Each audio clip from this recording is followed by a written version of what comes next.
Hey everybody, happy Thursday night. It is 10 Eastern, 7 Pacific, and Casey, I think you're fine. I could see you.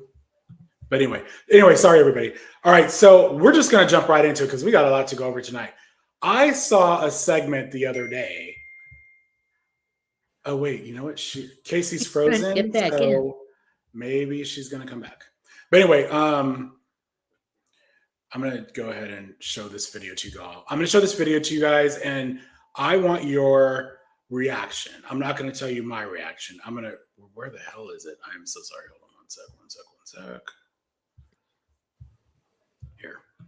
People on both sides look at the other side as being an existential threat to their way of life. If you're a Republican, oh my God, I can't. Texas, Paxton, is he going to win?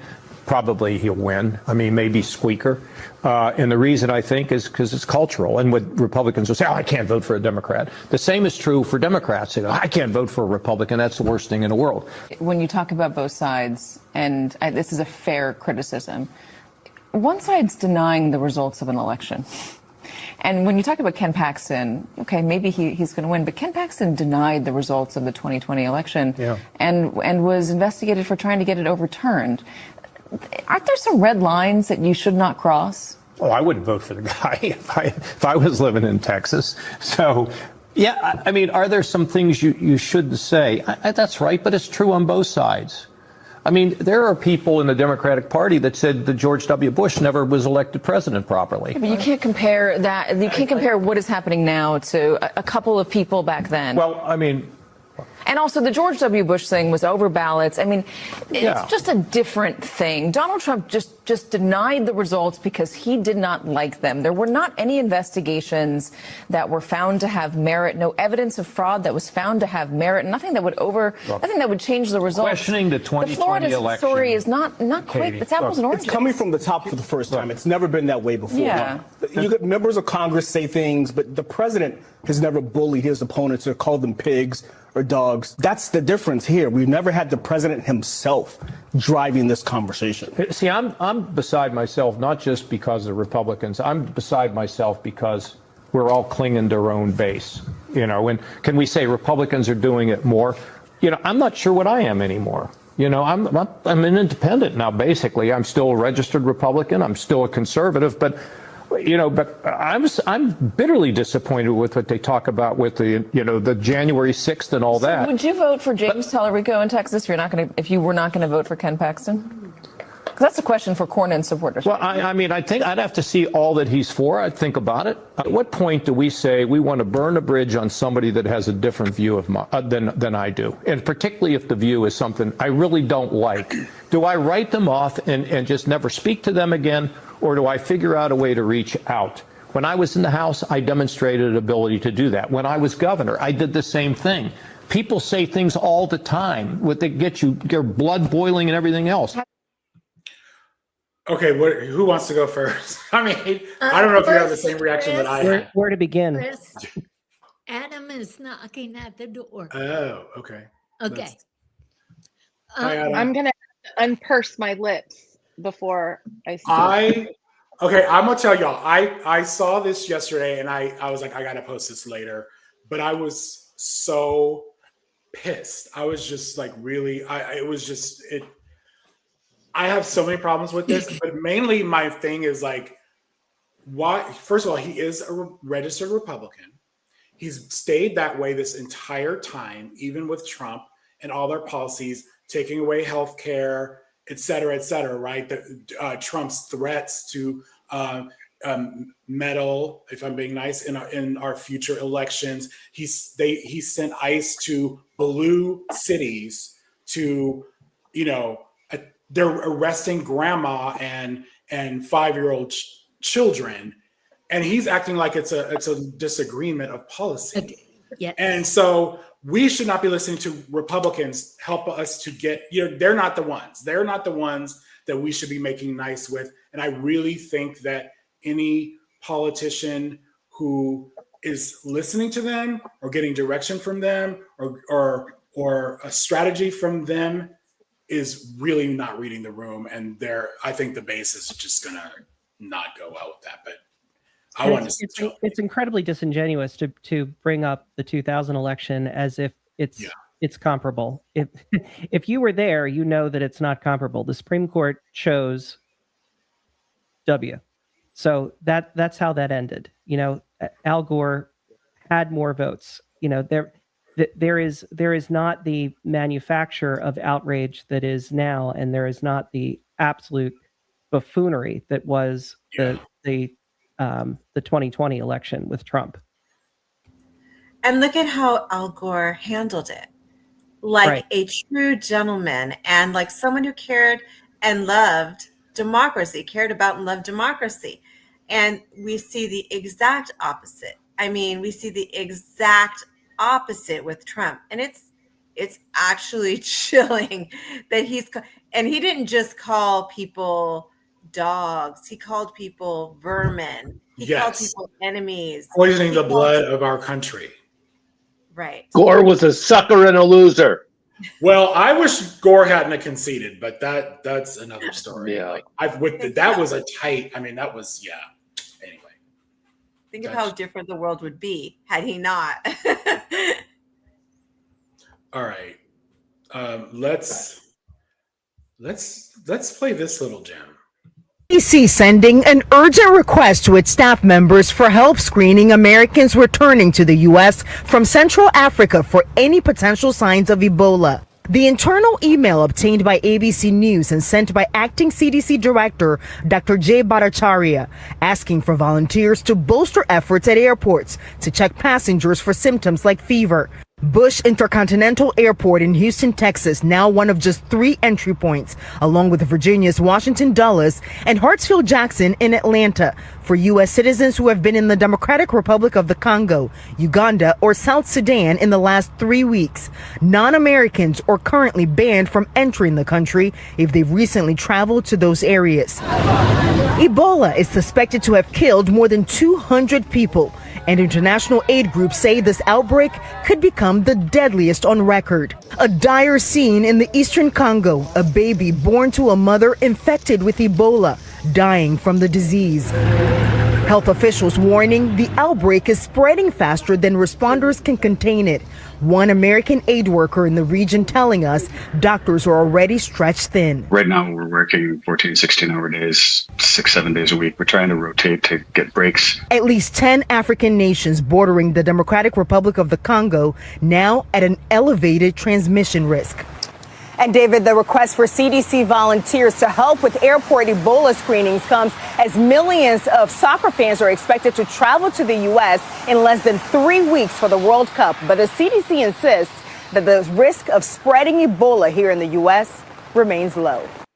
So I saw that and I was just like, well, first of all, I saw it because Casey was on TikTok and had done a video with the screenshot looking for volunteers to screen. The CDC is looking for volunteers to screen for Ebola at the airports, which I started laughing because it's a very serious thing, but it's just like, you've got to be kidding. You fire the CDC, like half the CDC or more, whatever, the CDC. I think John F. Kennedy and Dr. Oz should have their asses at the airport volunteering. I thought it was crazy work to even ask that. I hope How about those folks that spent the entire pandemic pushing ivermectin? Why don't they go? To be clear, it was remember asking, Trump halted the Ebola research team. It was asking for volunteers within the CDC. So let's. Oh, is that what it was? Because that's not how it was reported. It's if you look at the memo, it is asking for volunteers that currently work at the CDC across all departments, everything to volunteer for this. However, the 4 airports, so Houston, Atlanta, Dulles and Washington and JFK, they don't have nearly enough people to cover them. And there were a few videos I saw of people that were coming in from JFK saying, like, there is no evidence that they can see visibly of anybody doing any extra screening. Now, it has to be from those specific countries, And if you are from those specific countries, those are the only 4 airports currently that you're allowed to come into. So there are some caveats here. However, this is insane that we're in this position, because had we had USAID, this is exactly what we would use those resources to do. We would be responding to it in those countries, not waiting for it to come to us. And can I just mention, since you brought up USAID, we don't even have a proper record of how many people have died, but we know, a lot of people have died since we pulled out of that program, or we ended that program, basically. Let's also not forget that we are no longer participating in the World Health Organization either. Correct. Yep. Here's somebody. Sorry. No, that's okay. So apparently, Americans participating through USAID and through the WHO would have been able to get samples to the lab earlier or something to that effect, which could have detected Ebola sooner and helped curb this outbreak. Basically, every single one of these stories about Ebola and about everybody who dies, and they should be broadcasting them regularly, should end with a clip of Elon Musk with his friggin' chainsaw and shaming him until the day he dies. Just god awful. How many people are going to die as a result of this awful policy from this arrogant jackass? Yeah. Chris, you mentioned people are at the airport saying, this one dude posted a video, short one. I'm in Washington Dulles, and I'm going to show you the screening process that they deployed for the Ebola concern. Just kidding, they didn't do anything different. Literally nothing different. They didn't even see this much. In fact, because we were global entry, they didn't ask us any questions. They just confirmed our IDs. I don't know. It's not. They cut the CDC by 30%, you guys. So my first question is had they not done that, would we even be having this conversation? Speaking of the fired CDC, are you guys following Fired But Fighting? Fired But Fighting. They're a group of fired CDC people. My niece is one of them. And what they do is they're on threads. They give you up-to-date information or how we're not getting it. Did I spell that right? Is that what you're saying? I put it in the chat. Fired but fighting, yes. That's it? Yes. Well, I'll have to look for that. And they're on threads as well. So Great tip, Susan. Thank you. Thank you. Okay, well, we have this Yahoo that I think everybody saw, and he's running HHS. I don't know.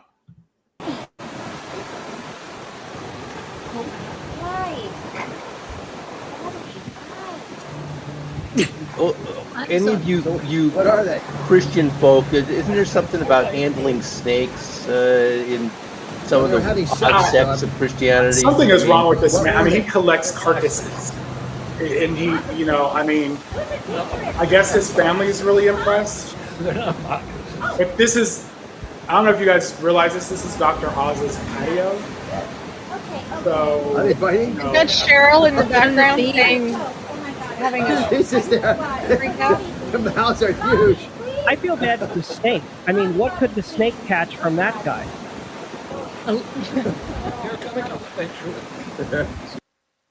Well, there was one, I won't play it, but he was like, had rattlesnakes in the driveway and he grabbed those too. So he just has no good, like, I don't know anyone who would say, oh, this is safe and recommended. I mean, he just has something's wrong with him.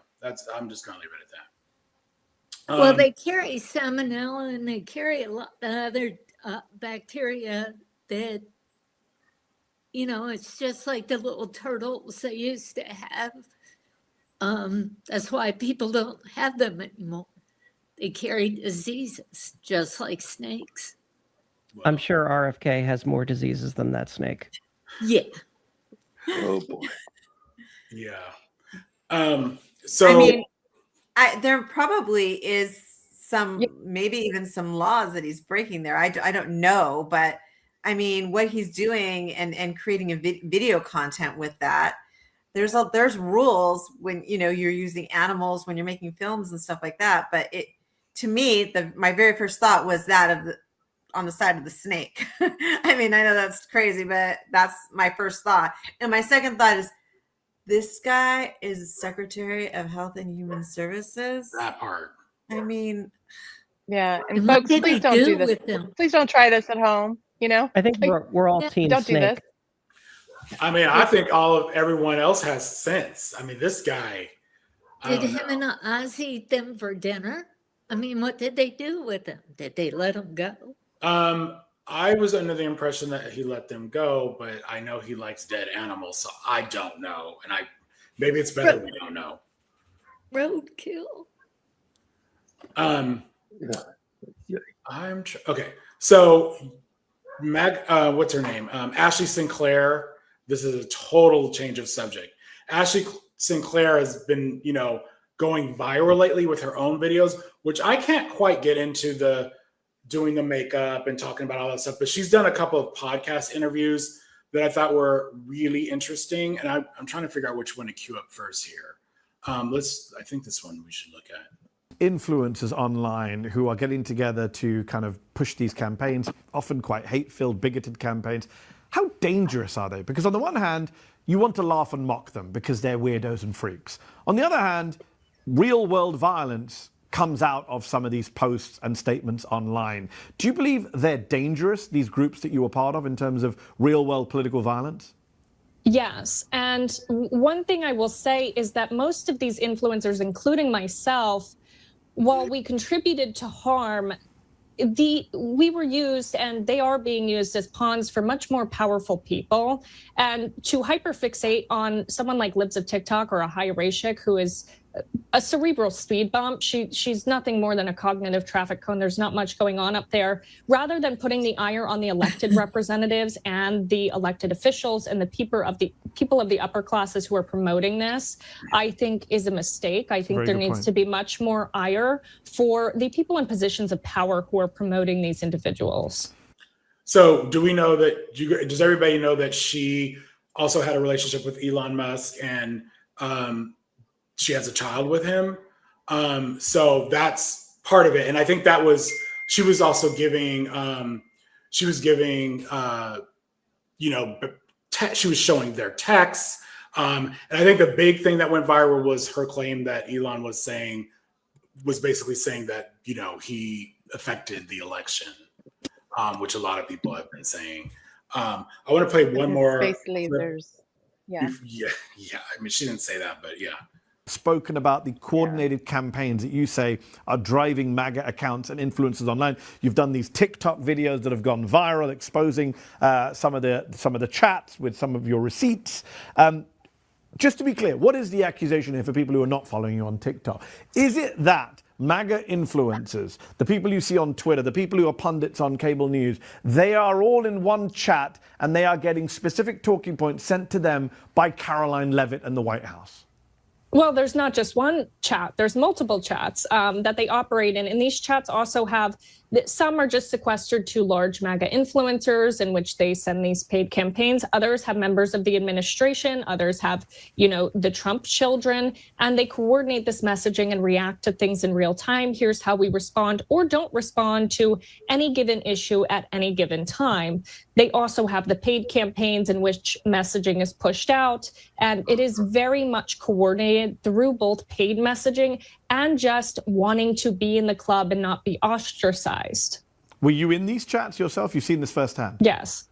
Yes, those screenshots are from me. I was in these chats. And these chats are not just, you know, lower level freaks. These are big names of the conservative media machine. Members of Congress, members of the administration, people at the White House, people with the last name Trump. Would someone like a Tucker Carlson have been in there until recently?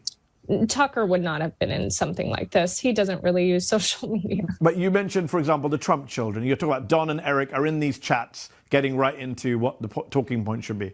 I was in one in which Eric was in one, yes. And who's in charge of all this? You say coordinator, like who is the person pulling all the strings?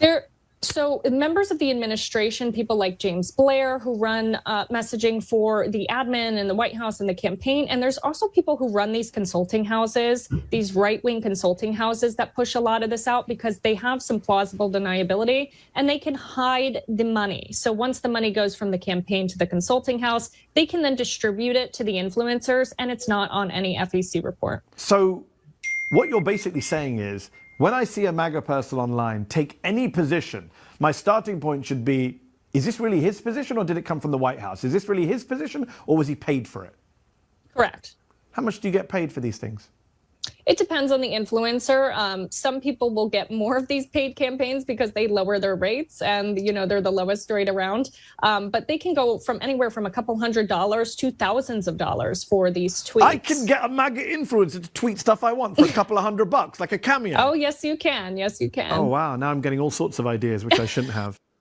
So what I think, to me, this video was what really caught my attention because it confirms so many things that we know already, but someone actually is, I don't know if you want to call it confessional. But first, they're doing chat rooms just like Democrats are, but they're getting their talking points from the White House, but they're all staying on message, apparently, right? Then the other thing I think is interesting, the right is paying their influencers, which we have been saying too. Republicans pay, Democrats for the most part do not. And she's, putting it on blast, like who was in that, at least in that one chat room. And I find this credible because this is stuff I already knew about. And this also confirms, I'm not saying this particular room was full of trolls, but there are rooms that go in and attack, like me, for example, with racist slurs and all that shit. When I post something, it takes like an hour or two, sometimes less, and they go after me. They'll go after, if you're Jewish, they'll go after, with anti-Semitic attacks and all that shit. So what did y'all think of that? And, I know a lot of people are like, we're kind of like me in the beginning. I was like, I just can't with this lady, but that caught my attention. I mean, was it anything that really surprises anybody? It surprised me that she's being open about it and that she doesn't have like bodyguards on staff. I don't know. Listen, Chris, I mean, you've been attacked. Yeah, I know what's the motivation? I mean, I was just attacked a few days ago by Rick Grinnell. Well, I know. Let me paint a picture here. So when we're talking about, like, this is something that's happening now. When we're talking about gerrymandering, in the South, they did not, the right, the trolls, whatever, did not miss a beat by saying, no, this is ending racism. Race is no longer a consideration. Yep. They were all on that same page. In my replies, I don't know about yours. So, and all if at I'm once. calling I'm saying it's an act to silence Black voters, they're like, no, you're the racist. They all came out with that, and I think that's coordinated. I do. Yeah, that's kind of where I was ultimately heading. It's not so much that they're coordinated, but it's how they use it and how just nasty and racist, homophobic, misogynist, anti-Semitic, depending on who they're responding to, how they are. I mean, yeah, everybody in politics does some version of this if they possibly can. And, I don't know about everybody else here, but 11 years later, I'm still waiting for my first Soros check. But they are better at that than our side is, for sure. But you are right, Chris. It is always coordinated. They seem to have troll farms. I actually saw an interesting response. I saw, actually, it was a Republican. I don't remember who it was who posted something and then got attacked. And he posted the year that the account was formed and how many followers there were to show that these were actually trolls, not real accounts. 2011 it was formed and they have 437 followers. So this is clearly not a real person, right? But they're better at it, and they're just nasty. And I think, try to get the facts right, even if we try to paint our own narrative. They don't care about the facts. All they care about is scoring one for their team and hurting us. That's what I see. Well, they have different goals than we do. Hey, Casey. Definitely. Hey, Casey. Hi. So glad I spent 34 minutes trying to fix my microphone and then it didn't work at all. Great, because I could have been doing anything else. But anyway, yeah, they have different goals than we do. So it's like, this is part of the problem with the Democrats is they keep trying to compare. And they're comparing people who have totally different agenda. It's like so difficult for people to believe that somehow people in politics don't have the best interest of the people. And it's just people, I don't know why they can't seem to understand that. These people don't. And like you said, it's like they're trying to take us down because we are the competition, and they're not viewing it as just policy points. It's about money and power in a different way. But it's also about just hate in general. Yes. And they are absolutely radicalized. And so they do pay. It's much more coordinated. And the Democrats haven't gotten their act together as far as prioritizing the social media game. In fact, a lot of people haven't gotten their act together and don't realize the importance. And so now Republicans are pretty much in control of every single major media platform and outlet. And that is actually terrifying. There are supposedly some Democratic billionaires, but where are they? Where were they when there aren't, right? Because they certainly haven't invested. I think the problem isn't even they're not all hateful. It's that the ones that are pulling the strings may not even be hateful, but they know that works. And so they they put those people into play. They intentionally, they tap those racists and they're like, get in here, because they know exactly what that's going to do. It's going to play to the people in their base that are. And obviously there are huge segments of major flaming racists that are MAGA, right? And so it's like, when you think about it, there are a lot of Republicans in control of this administration who are, I would say, very mediocre or less than in terms of intelligence. I think we can think that, but there are some that are very intelligent, right? JD Vance is really, you don't get into the law school that he went into with especially, I don't think it matters if you have connections, the best law school in the country. You don't get in there if you're stupid. So some of these people are performing.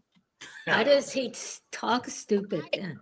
Because he knows that he can awaken his base. It's the same way that Marjorie Taylor Greene played to her base, right? She's not great, but she's not as far right as she really played, because that was how she won her district. She had to be that severe and that extreme, and she didn't believe all of that, but she believed enough of it that it was fine to perform the rest of it. And so what these people aren't, maybe they're not necessarily holding these beliefs personally, but they're fine with cosplaying it, right? They're fine with pretending to be racist, which as far as I'm concerned is racist. That's fine. But I'm just saying, that's maybe not their intentional goal is hate, but they're like, I'm so cool with that because it's going to let me achieve my ultimate goal, which is get a bunch of money for these, billionaires, these oligarchs, keep me in power, keep my portfolio expanding. That's what it's about for them, is control, money, wealth, power. And the racism is a bonus for them. The misogyny is extra fun. That's just for them. But the base, they've got all those people. The Republican base is there. And if you are a Republican right now, I'm going to keep saying this, if you are assigned to the Republican Party, you're openly still well, this isn't the Republican Party I signed up for, but I'm still a Republican, then you are complicit and you are just as bad. You need to be disavowing this party right now. Walk away. Away. That's why the independents are growing in numbers. Yeah. If you had any kind of, scruples, you would head out the door from being a Republican. This is how we see realignments happen. Yeah. Mhm. Like, And that's something to be very hopeful about, right? Like we see the amount of support for Donald Trump now down to like 30%. And that is something to be very hopeful about because people are like kind of going, you know what? Maybe all of the things that he said, I'm seeing what he's doing to the White House. And oh my God, what he's doing to the White House. And this guy is just full of shit. And they're like, oh, if maybe he's full of it on that, what else is he full of it on? And people are turning their back to the Republican Party. And that's something very hopeful. I don't know about Marjorie Taylor Greene, though. I mean, that lady thinks I shoot lasers out of my eyes in space. I think she's also very smart. I think she is realigning herself. She's repositioning herself for something else. She's not gone. she knew when to jump ship. And that's exactly what Ashley St. Clair is doing as well. This is a self-preservation. Like this move isn't like 100%. an awakening and an Yep, enlightenment. I agree it's with that. self-preservation. And I think it's fine to, let her. I mean, I'm not going to personally platform her other than my initial video, which was basically like, duh. Like you're not telling us anything new. Like literally nothing that she has said was new. I appreciate that you have left MAGA and you're using your influencing powers for like, I guess. I don't give her any credit for that part. But that's what I'm saying. Like, it's like you're doing this because you want to make money, like because you need to have a career, because you recognize that MAGA is a sinking ship and you can't grift off of that anymore.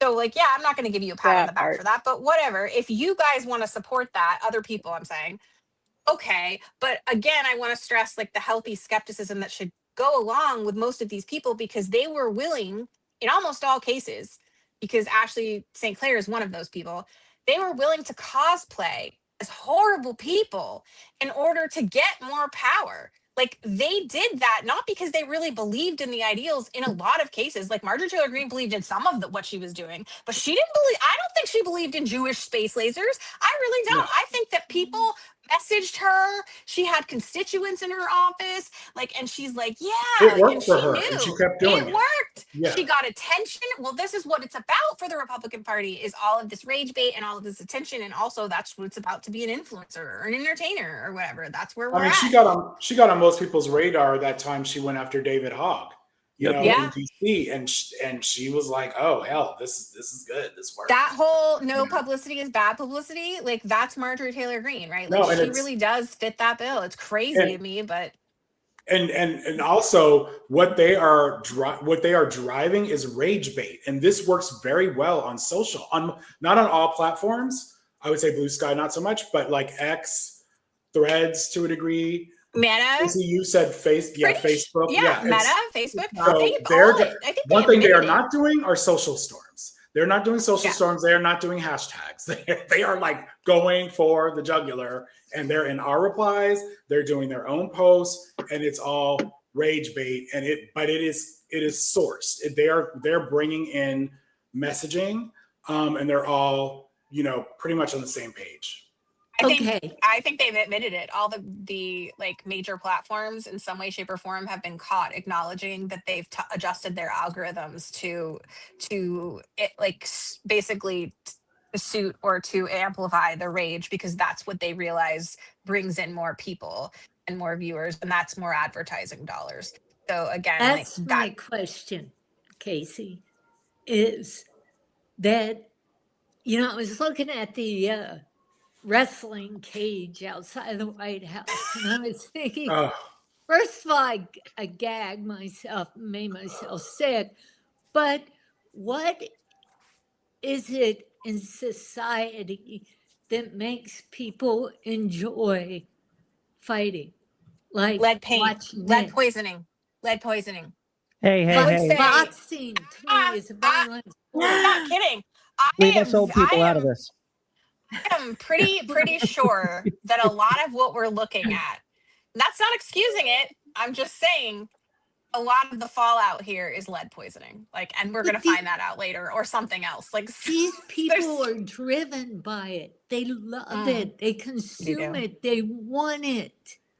It's cultural. Part of it's cultural, but I think part of the reason it is because I think that we're dealing with lead poisoning fallout. Like you're not going to convince me otherwise at this point. There's just some people that I get it benefit from having privilege, sure, but there's other things, and you all have seen it. Like, okay, I don't know about the people in the comments, maybe you have, but everybody on this panel, I know absolutely you have all seen it at one point where there is somebody posting something and going back and forth, and you're like, leave them behind. Just keep leaving them behind. Like there's no salvaging that, right? And when it's those situations where it's not even like necessarily hate based, but it's like the incapacity for reasoning, for critical reasoning and thought, and then there's it's just laughable at that point. You're like, might be the lead poisoning, and it sounds like I'm making fun of it, but it's just more like resignation. It's just more me being incredulous and like resigned to how like absurd it is that we are and that we find ourselves here, because there's no other possible explanation. I mean, outside of Christian evangelicism and that indoctrination, that's also very like. I think it scares me, and to think that there are people out there. I know one person who said, "We're getting ready. Ready for what? The locust? Ready for what? Oh well, they think Trump is like bringing. They want him to bring about the end had time. the They think attempted that's what's happening. assassinations. They feel like they have to defend themselves. I mean, If we're getting to M times, where do these people think they're going? Because it ain't where it ain't where they're hoping. well, I don't even know if it's necessarily end times, but if you think about it, like look back at January 6th, like what happened, right? And they all got pardoned. Now they're going to get money. Like the Republicans have consistently come through for their villains, for their team. And I think that these people are loyal for that reason, because the Republicans have found a way to tap into these people. In a lot of cases, they're vulnerable people. And when I say that, I mean like either low IQ or like, you know, some sort of a mental illness or some sort of indoctrination, like something going on. And they've found the right kind of people that they know they can manipulate.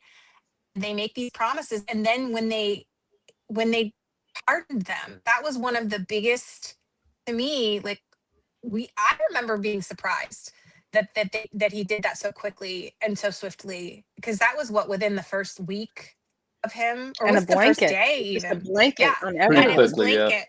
It was very early on, and I was like, well, he's just empowered, not just them, but everybody else that's willing to like put their lives on the line, like that's willing, you know, because now there's this assurance that they're going to come save them. And do we have that on the down? Like, I don't feel like if I went and committed a crime that people would bail me out of jail. Like if I went and did something on behalf of Chuck Schumer, I'm pretty sure he'd we'd pretend let like you he rot. never knew me. This is what I mean. We let Like, you ride, Casey. I think the thing that's really annoying too is like we always skip straight to the pardon. Like they were pardoned, but there was no, you know, as if there was no crime. They went to trial. They had, you know, they were convicted. So that's an important thing. That it's not. These like, are all they people just that were found guilty. Found guilty. Yeah. When you accept a pardon, you're admitting your guilt. Yes. So yes, I am really finding a hard time understanding this whole pay. And they're going to get our tax. I mean, if because this they goes literally through, are they're saying, getting "I took paid the with our pardon." tax dollars. Well, there's something that people always kind of tend to forget in this. When they react with disbelief to the thought that these insurrectionists are going to get money from the U.S. government from this slush fund, and people don't think that that's actually going to happen. It already has happened, right? Ashley Babbitt's family got almost $5 million, which is just such a travesty. I can't even begin. So are these people going to get money unless Congress actually puts a stop to this somehow? You're damn right they're going to get money. It's just enraging. Ashley Babbitt, and they're going to get paid off with $250 bills. Yeah. Oh, good God. Sorry, I had to. They're able to reconfigure the narrative like to like because they've made her now a saint, like a Right. martyr. And this or is another whatever, thing right? that the right did on cue, and they drove it home that she was the one victimized. She, And she was innocent. and they're really good at that. And I just wrote a thing today, and I complained to you about this too, Chris, that they do that thing where they're the anti-racists, right? Like that they pretend that they're not the racist, which is like they're like, not that that's new, but I feel like that's a new push as we're seeing, like in the last month, I've seen a lot of it. Like today I responded to the joke, like a Dane came in and had the picture of Trump over Greenland. Like they put this one? But there's somebody else, like another person from Denmark flipped it and put their leader on it and was like, "No, well, are you ready for the takeover, America?" And like, of course, the comment section was hilarious because it was like, and I said, don't threaten me, like, unless you're willing to carry through with the threat of like checks notes, universal health care, and steady employment, and public education, and a community and a village, and happiness, and like whatever. Well, Paid family leave.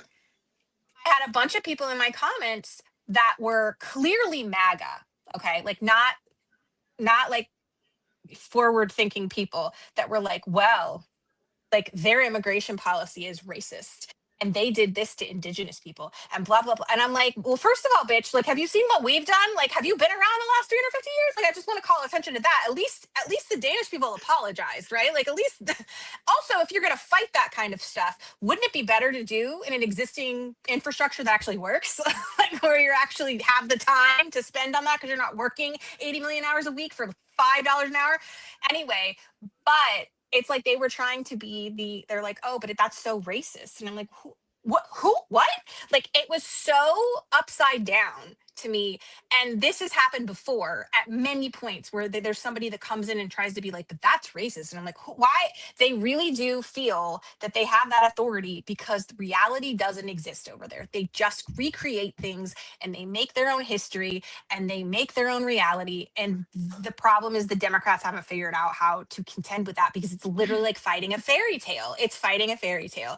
And how do you do that? Because it's not grounded. You can't beat a fairy tale with facts, because they'll just keep making facts up that don't exist, because in their world, they don't have to have facts. They can just make up lies, and that's a part of the story. It's crazy. I wanted, Casey sent me a bunch of pictures of the UFC setup, and I just want to say, this one is so, like, so I ugly. hate this. It's like, I mean, but look at the White House. We already have the destruction on the right here of the East Wing and, whatever. But then this is like, what are we doing? It's crazy. And like, this was my favorite. Somebody put this in my replies. I was like, that is perfect, because I think I had said all we needed, all the workers should just set up a circus tent at this point.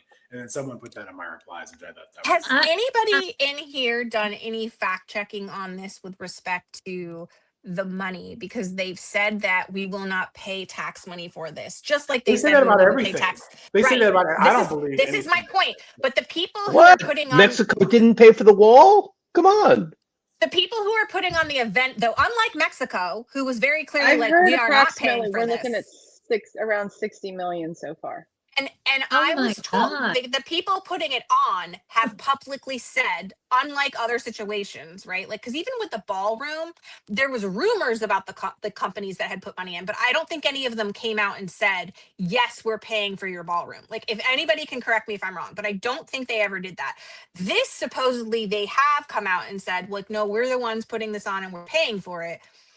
But again, like, where's the assurance of that? Is there a paper trail? Has anybody looked into that? Like, what's going Okay, on? well, with I would that? assume the UFC is a big money making enterprise in the first place, and to have it on the White House lawn, they're going to get Right. a lot of, like, there's going to be a lot of advertising dollars they're going to bring in, which is really disgusting. I mean, Have you seen the commercials? I have not, thank God. No, I have not. The point is that this is going under the guise of it being for the America 250, when it's for his birthday. It's for his birthday. It is for his It's birthday. for his birthday. And It's on and his so birthday. no matter You no matter guys. no matter who ends up paying for it, it is still an affront to everything that this year should be about. Can you imagine George Washington? Can you just imagine? This is exactly the opposite of the type of thing that we should be doing, and it is very much in line with all of the other projects that the money is almost secondary. The point is the idea of all of these projects runs so counter to what we say we are about as a They're nation. vanity. They're vanity projects that expand the scope of the executive branch, that benefit him and that glorify him as a king. And that is, if anybody wants to go back to the base American history, like I don't want to deify George Washington here or make him into a great guy, but the one thing he did do was step down because he's like, I'm not going to make a king. So he set the precedent until what president finally had more than 2 terms? FDR. Thank you, FDR. Right. So a long time, though, like that's how important that precedent was, that he stepped down and was very clear about that. Like, we're not going to have a monarch. We threw a bunch of tea into a harbor and had a whole war because we didn't want a monarchy. Over and terror. This man, right. And this man is literally doing it again. Like, and he's doing it like slowly because that's how you have to do it, right? Like, I guess. And people are just sort of like adapting over time to like, oh, it's just our crazy Uncle Ed, you know, that's just our president, the rapist. That's just, you know, it's like, well, okay, like. The true obscenity, though, at least to me, is that all of these things, the ballroom, which is up to what, 600 million, 400 million now, you know, the UFC, the arch, the reflecting pool, putting his face on the $250 bill, if that actually should happen. All of this is occurring in the backdrop of a war with Iran that he started, where people have died and where they took away benefits for the poorest Americans to make rich people even richer. And ordinary Americans working full-time, some with 2 jobs, some with 3 jobs, still can't afford to pay their rent, buy their food, and put gas in their car. All of this excess, all of this extravagance lavished upon him while everyday Americans are struggling just to survive. That, to me, is the true obscenity. And those of you who buy gas have a reminder very often, like you go to fill up your tank and you're just like, what the fuck? I mean, so, and they're in denial. Like he was just saying gas has gone down in price. So like, I don't know. It's gone down a little bit over the last week, about 14 cents. He said he saw $2 and something cents gas. No. That's a good point, Chris. I haven't Many seen people anything are saying, drop in my Chris. area. Many people are saying this. Well, okay, watch this clip because they're all in this shit together. Watch this. Gas prices is pretty undeniable. Memorial Day weekend gas prices are at a 4-year high. AAA says they'll remain elevated throughout the summer at least. Last month, you said that high gas prices would be a temporary phenomenon. Did the White House paint too rosy a picture of the impact that this war would have by emphasizing that this was going to be a 4 to 6 week excursion? Well, I think the 4 to 6 week was an accurate description of like when the sort of active kinetic events were going to happen. Right now, I'll let the president decide on whether he thinks the deal is ready to go this week or not. But the bottom line is, once the straits are open, then the tankers are going to go back and they're going to refill the refineries almost right away. A tanker goes about 300 nautical miles a day. And so the places like India and Pakistan, which are close to the straits, are going to get their oil and then turn it into refined product right away. Singapore, which is one of the places where jet fuel prices are the highest, is going to get its stuff just about right away. But if you're down in New Zealand, it'll take a little bit longer. But really, like between a month and 2 months, we expect everybody to have all the oil they need at every refinery on Earth. I mean, what I've been hearing from experts is it will not go back to normal, even if the war stops today and the strait opens today. It will not go back to normal until 2027. You know, it's not going to go back to normal anytime soon. I mean, and one point that, you know, you're showing here, Chris, which I think is a very good point, is there's corruption throughout this entire, the entire thread of everything that we're seeing is all about corruption. I would not be surprised if the Trump family themselves was making a profit off of this fight. And when I first saw it, I was They like, are. Oh, they are. Oh, and wait.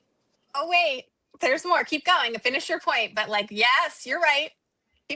Finish what you were But saying. wait, there's more. Now I'm There's with more. the and there's Go ahead, more. Melina. I mean, the pardons, they're people that have paid and put contributions, campaign contributions, pay for pardons. I mean, there are people who are his friends who go and they have dinner with him at Mar-a-Lago, probably paying huge sums of money, probably making huge contributions.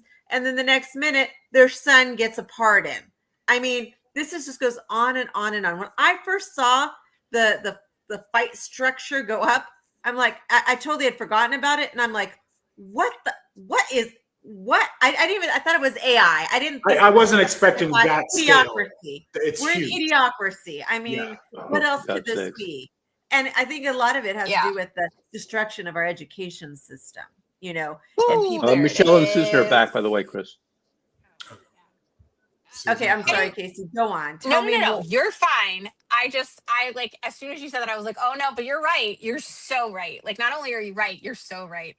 And I don't even know how to teach this connection to people, right? Like, and I want to preface this by saying this isn't new. A lot of this isn't new. And it's been done by a lot of really great journalists working for places like ProPublica and some of these other outlets that they're doing amazing work. And I've linked all of their articles at some point in my threads, and like I will again when I do this. But what I have, it's so big. The corruption is so big that I don't even know how to, like, I'm tempted to go buy one of those enormous whiteboards and map it out visually and have to record. Like, that's where we're at, where I'm going to have to take you through this long line of connections, because we're talking about how these ICE immigration facilities are being bought up by these private equity groups that, oh my God, guess who also has money in them? The whole entire Trump family and people in this administration, right? But they're selling these properties that they couldn't sell, that were sitting on the market empty, or well above asking price. So not only could they not sell them before, but now the government's like, oh yeah, we'll buy them, and we'll buy them for like way more than they're worth with taxpayer money. But also, they're also doing this with the data centers. So like now you've got the data centers too involved in this. And the amount of money that these people are making in connection and collusion with private equity, like Donald Trump and his whole family, and how they're also impacting the market because he's literally the president and he can decide what he's going to do. And the things that he tweets out on social media, he's manipulating the market. So he's also telling all of these people in these private equity groups, I don't know who, and I can't prove any of this, like necessarily. Some of this can be very proven. All of the purchasing, all of that's on record. But the collusion, that's going to come later. We're going to find out how big this network of people were that benefited. Not you, not me, not taxpayers. The 1%, the billionaires, the oligarchs, the people in power, the Mark who's benefiting? Zuckerbergs. Did you guys see that cabinet meeting the other day? Watch this. We have dedicated presidential leadership is really what's made this possible. It speaks to the strength of your leadership. It has never been a better time to be an American. Just a reminder of another war you helped to settle, Mr. President. It's exciting to see your vision. You're leading us to the greatest economy that the world has ever known, and that's why they tell you to tell me to tell you, Mr. President, thank you, and they love you. Just like you talked about with the reflecting pool, we didn't do the same old thing the way we'd done it in the past after Iraq and Afghanistan, the way we waged wars. Instead, you said we're going to do this smart. And I just want to back up for a second. Oh my God. A lot of these folks are very wealthy. Like Kelly, what's her name? Kelly Loeffler. She's very wealthy. And they are benefiting from this insider information. And they're all sitting there praising this guy because he's their meal ticket. And also he needs this praise because he is not well. And he is, got the nuclear codes. He's running this country into a ditch, and they're all saying this is the greatest economy we have ever had. And well, they have to. They have to. I mean, they want to keep their job, but correct. Yeah. Look what happened to Lee down in Louisiana and Cornyn in Texas. Cornyn, all of those people.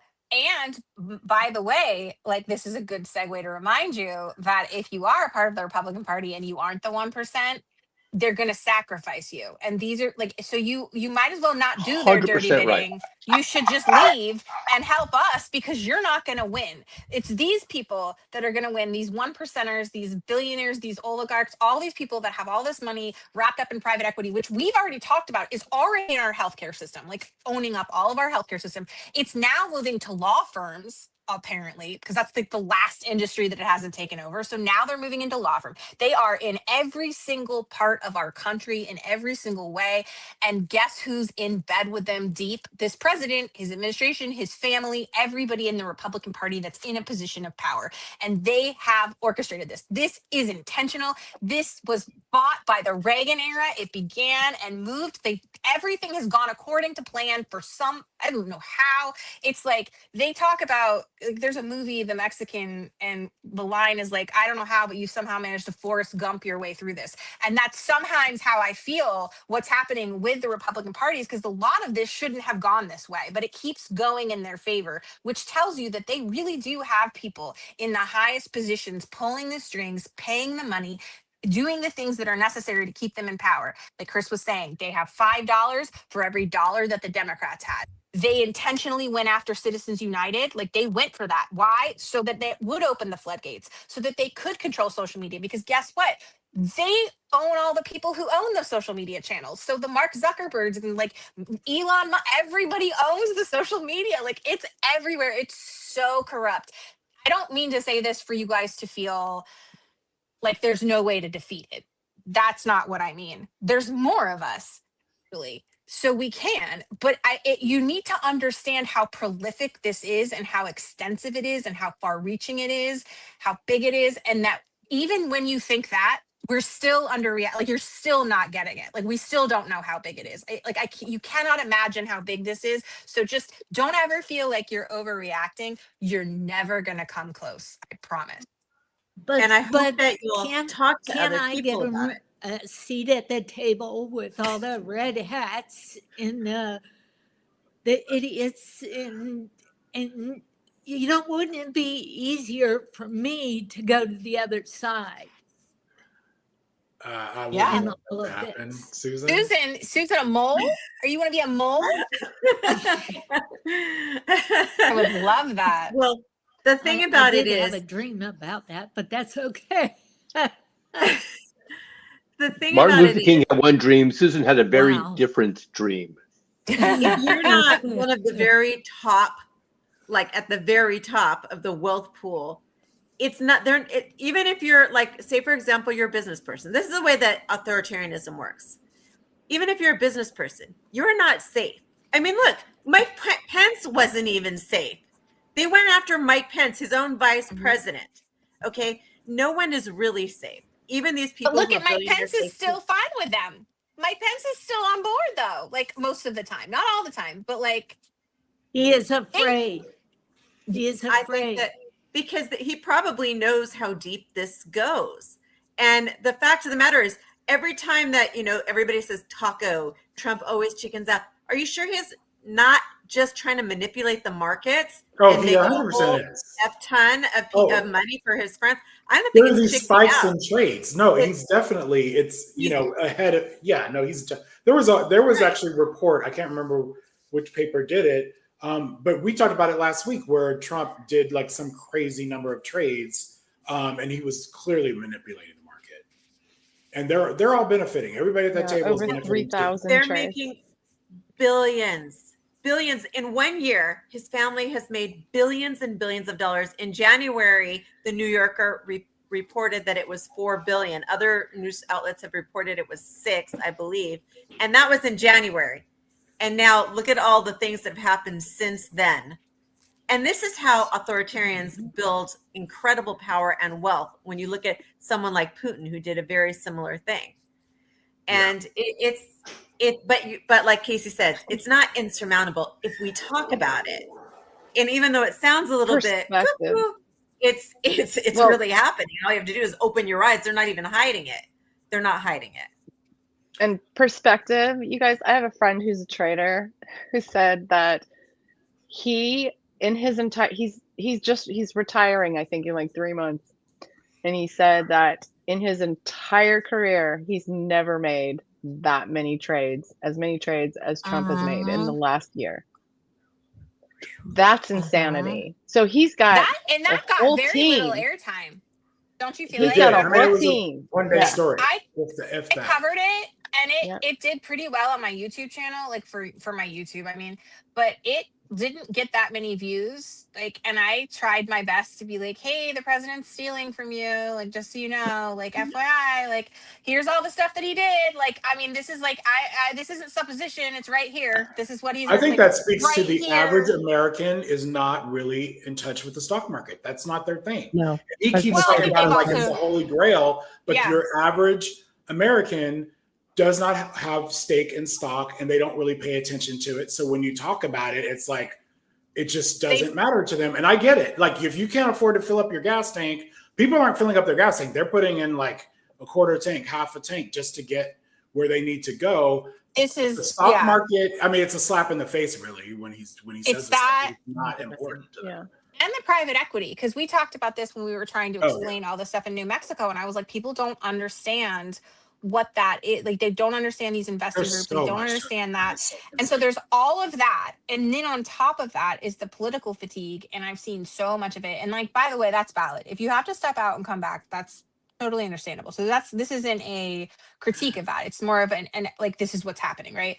And so there are people who have absolutely just tuned out of news because they're like, there's not anything I can do about it. Like, they're all corrupt. This is just what it is. Like, you know, whatever. Or or some people want to help, but they're like, I simply cannot. My mental health, I cannot do it anymore. Like, I'm so beaten down, like whatever. Which again, to Melinda's point, that's what they do. That's the whole point of authoritarianism, right? That's how they wear you down. I feel like the part that we need to do a better job of as influencers, because you all are now influencers, sorry to tell you, you're influencing people against fascism. Where's my Soros? You got to start selling the Amazon stuff if you want the sales. Go sell a mattress or something. I don't know. But anyway, so the part that we need to start doing is showing villains. Number one is that, like, so everything from a Supreme Court decision to Republicans in Congress, like today when they was it the Louisiana state legislature in Louisiana that passed the new thing that they're going to get rid of the 2 black districts. And all they do is they show the numbers, right? But those are it's just like, oh, these 66 Republicans or whatever. Well, who are they? Like, we have to start putting names to faces, and we have to start making private equity groups something that's tangible, that people understand that that's taking your money, like that's taking your stuff, that's preventing you from owning a home. These corporations are buying up these houses that you should be able to get, but now it's not accessible. These things that are hurting people are hurting now. We don't have to wait for that. People are struggling now. But there has to be a connection made to that struggle that you can put on a person so that you can hold that person accountable some way, like some kind of way. And I don't think we're doing a good enough job of explaining what these things are and who the people are, who the villains are. I have a question. So last week, our CTA was, I actually put it on all my socials, a post, and I directed people, like, if you have a state legislator that you want us to, that is running, that you want us to maybe boost together, that kind of thing, give me the state, give me the name. I think I got one person that did that correctly. Everybody else was giving me representatives, senators, governors, and this is no shade to anybody, but the point is, we're just so out of touch with it. I don't know if Republicans are better at this. I know they're better at winning legislators in the sense that they have these super majorities. And this is why we're having this redistricting problem, because they have this super majority in the South in these states. And so my thought was like, let's boost some of these Democrats that are running in the South.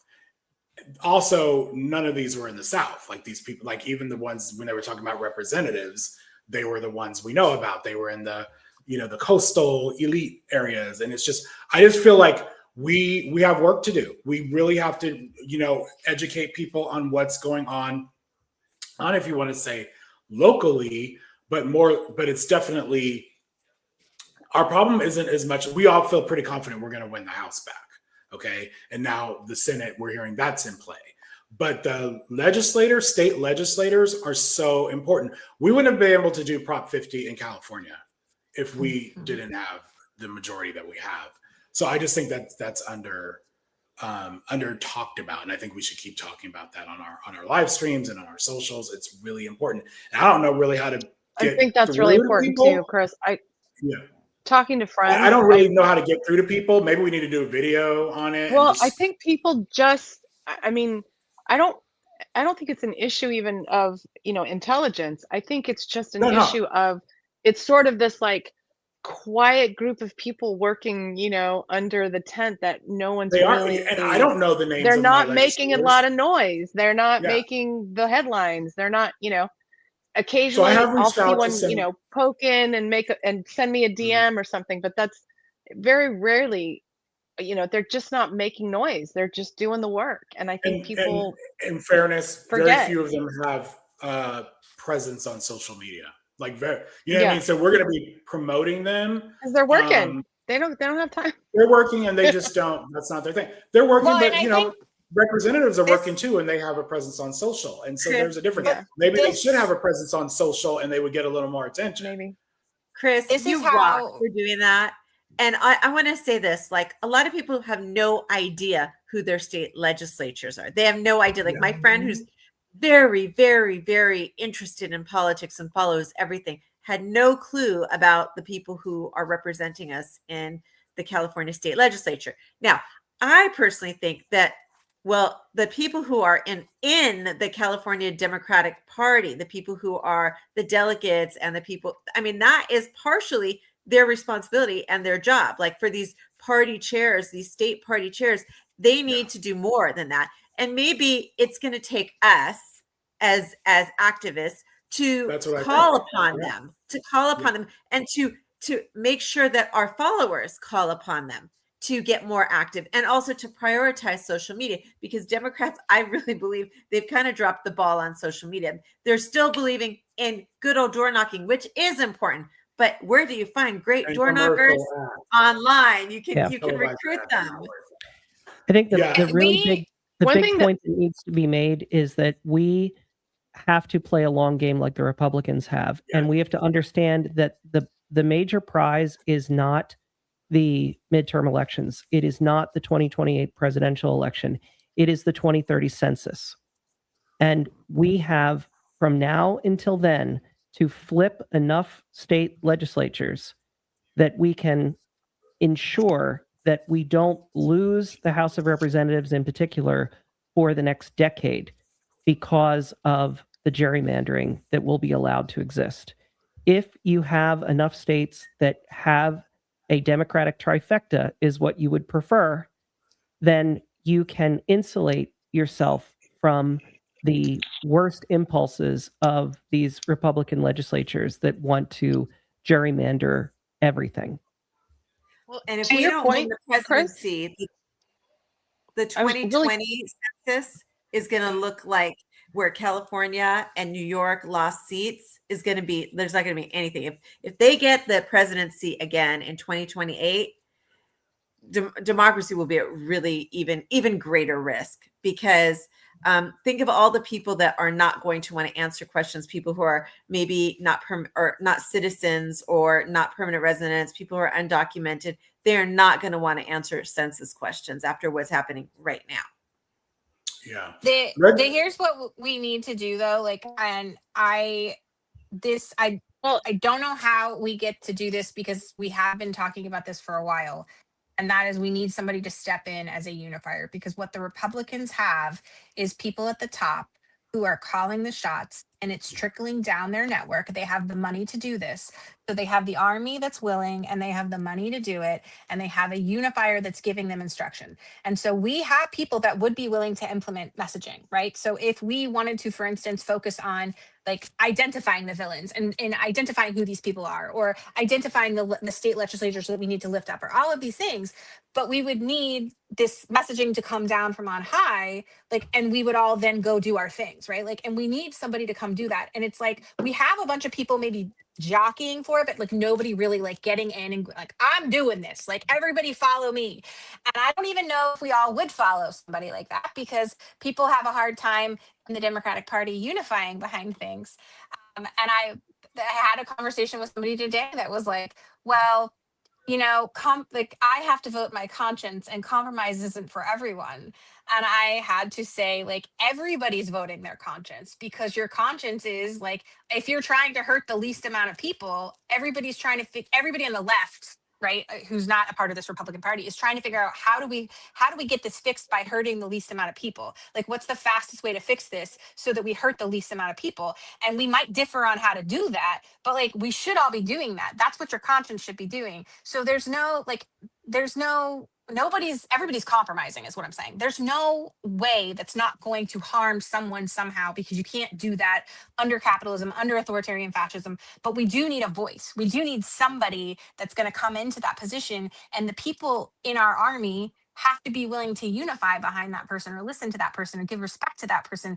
And I do think it's going to be really hard to achieve what we want to achieve until we have that. And I know it's because people are waiting to run, and I know all the reasons why. It's not just that, Casey. The states are making it really difficult. Yeah. Like to your point, Chris, talking about, you know, state house representatives.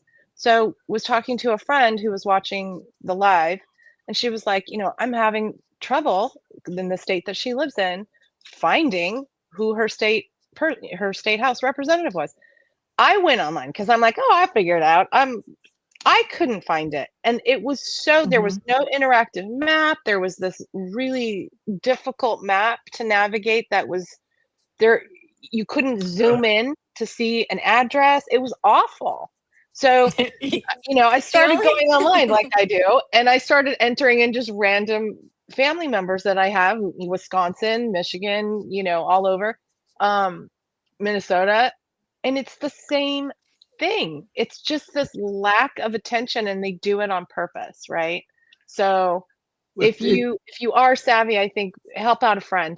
Call a friend, be like, hey, you know, who do you got? It's crazy. It's crazy because everybody else is like working. We're all working like multiple jobs and like stressing ourselves out. But I swear to God, some of these state and local government people are like, they clock out at like 37.5 hours. Like they're not doing any extra work at all. I know a fair amount, and you may have seen me distracted if anybody was paying attention. As part of an adjunct to my job, I volunteer as one of the leaders of a PAC that lobbies in New York State for injured workers, right? I'm a workers' compensation lawyer in the state of New York. And I'm one of the chairs of this PAC. And I go, unfortunately, up to Albany, New York regularly, 2.5 hour drive back and forth to the House to go and talk to various legislators, state representatives, assembly, it's called in New York, or Senate. And I know a lot of them. And, you know, I've been doing this long enough so that they know me. And I realized, hey, I have no idea who my state assembly person was. So I was just looking to see if I could find them. And in New York, they actually have a website that's a locator for find your state assembly or state senator. So it makes it easier. But I will say this. In California too. California's pretty good at it. I will say this, and I think that this is true of most states. These are part-time jobs, folks. Yeah, and they're not paid well.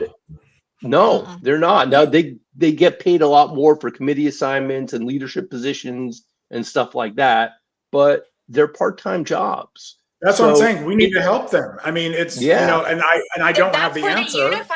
That's where the unifiers Yeah. come into play. Is that because it's kind of like, as a teacher, as somebody who did overfunction for a really long time, and at some point had to pick my own health and say, I can't overfunction and save. I'm not going to save this industry. I can't do it. Like, I'm going to have to come at it a different way because me in the classroom isn't going to do it, right?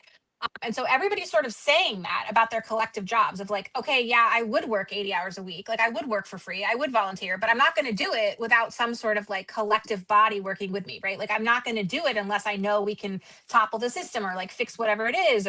And that's sort of what everybody's waiting for, is like the permission for us all to get together and sacrifice at the same time to have that synergy in that movement.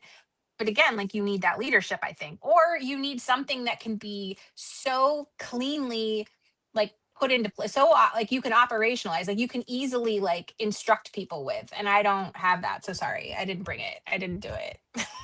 I don't have it yet. Well, Some sort of all right, packet, like a digital or a printable package or something you can give to people that they can take to their own lives and like go do, like, right? Like, here's your like book to go work on, like your workbook, like, right? Like your homework. Somebody needs to figure out how to do that. I don't know who has that ring, but it's really pretty. Your phone is really pretty. It must be Adam because he's grooving there. No, I would say I don't know whose it is, but I was dancing to it. Okay, we're gonna move on here. I think so. I want to give props to South Carolina. And about a week ago, I would not have done this, but South Carolina Democrats. Long lines of voters at the polls, but they have no clear sense of whether the primary ballot they cast today will ultimately count. Now, I just want to make a point. So South Carolina had said, okay, we're gonna gerrymander, after the decision came down from the Supreme Court, we're gonna gerrymander, we're gonna get rid of the one black district, the one black representative, and then they backed off. And it seems like they kind of thought, well, we're going to weaken our own districts and maybe make it possible for other Democrats or whatever. But at some point, and James Clyburn, spoke out, I will say black folks in South Carolina were like, we're showing up. And so the morning of, was this Tuesday? Yeah, Tuesday morning, they were planning to vote. They were planning to vote new maps. And meanwhile, people were already voting. So their strategy, South Carolina Democrats' strategy was, we're going to show up and we're going to flood the polls. And that's because state Republicans are working to finalize a new congressional map that could wipe out the only seat held by a Democrat, Congressman Jim Clyburn. In the state Senate, the Republicans are hoping to finalize a new congressional map, which, as you noted, could oust Representative Jim Clyburn from Congress if the Republican plan goes to their plan.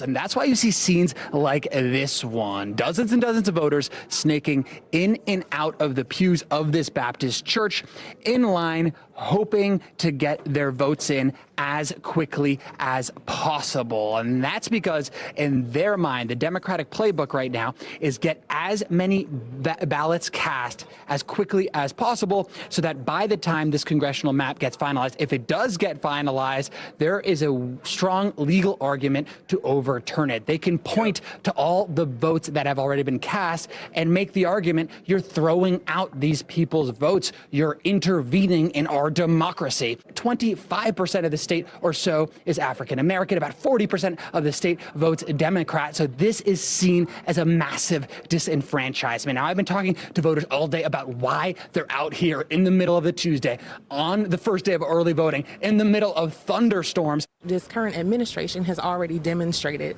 that they are willing to strip rights and privileges that we have as citizens for their own personal gain. So it's important that I'm here in order to make sure I'm on the right side of history and my vote is cast to demonstrate that I do not agree with what's happening. Yesterday, I talked to the Republican state representative who was behind this map, one of the co-sponsors. He told me race had nothing to do with this. I'm sure he did. They always say that. We know better. We live it every day. Every day. So, it's easy for someone to say that who doesn't live it, but we live that every day.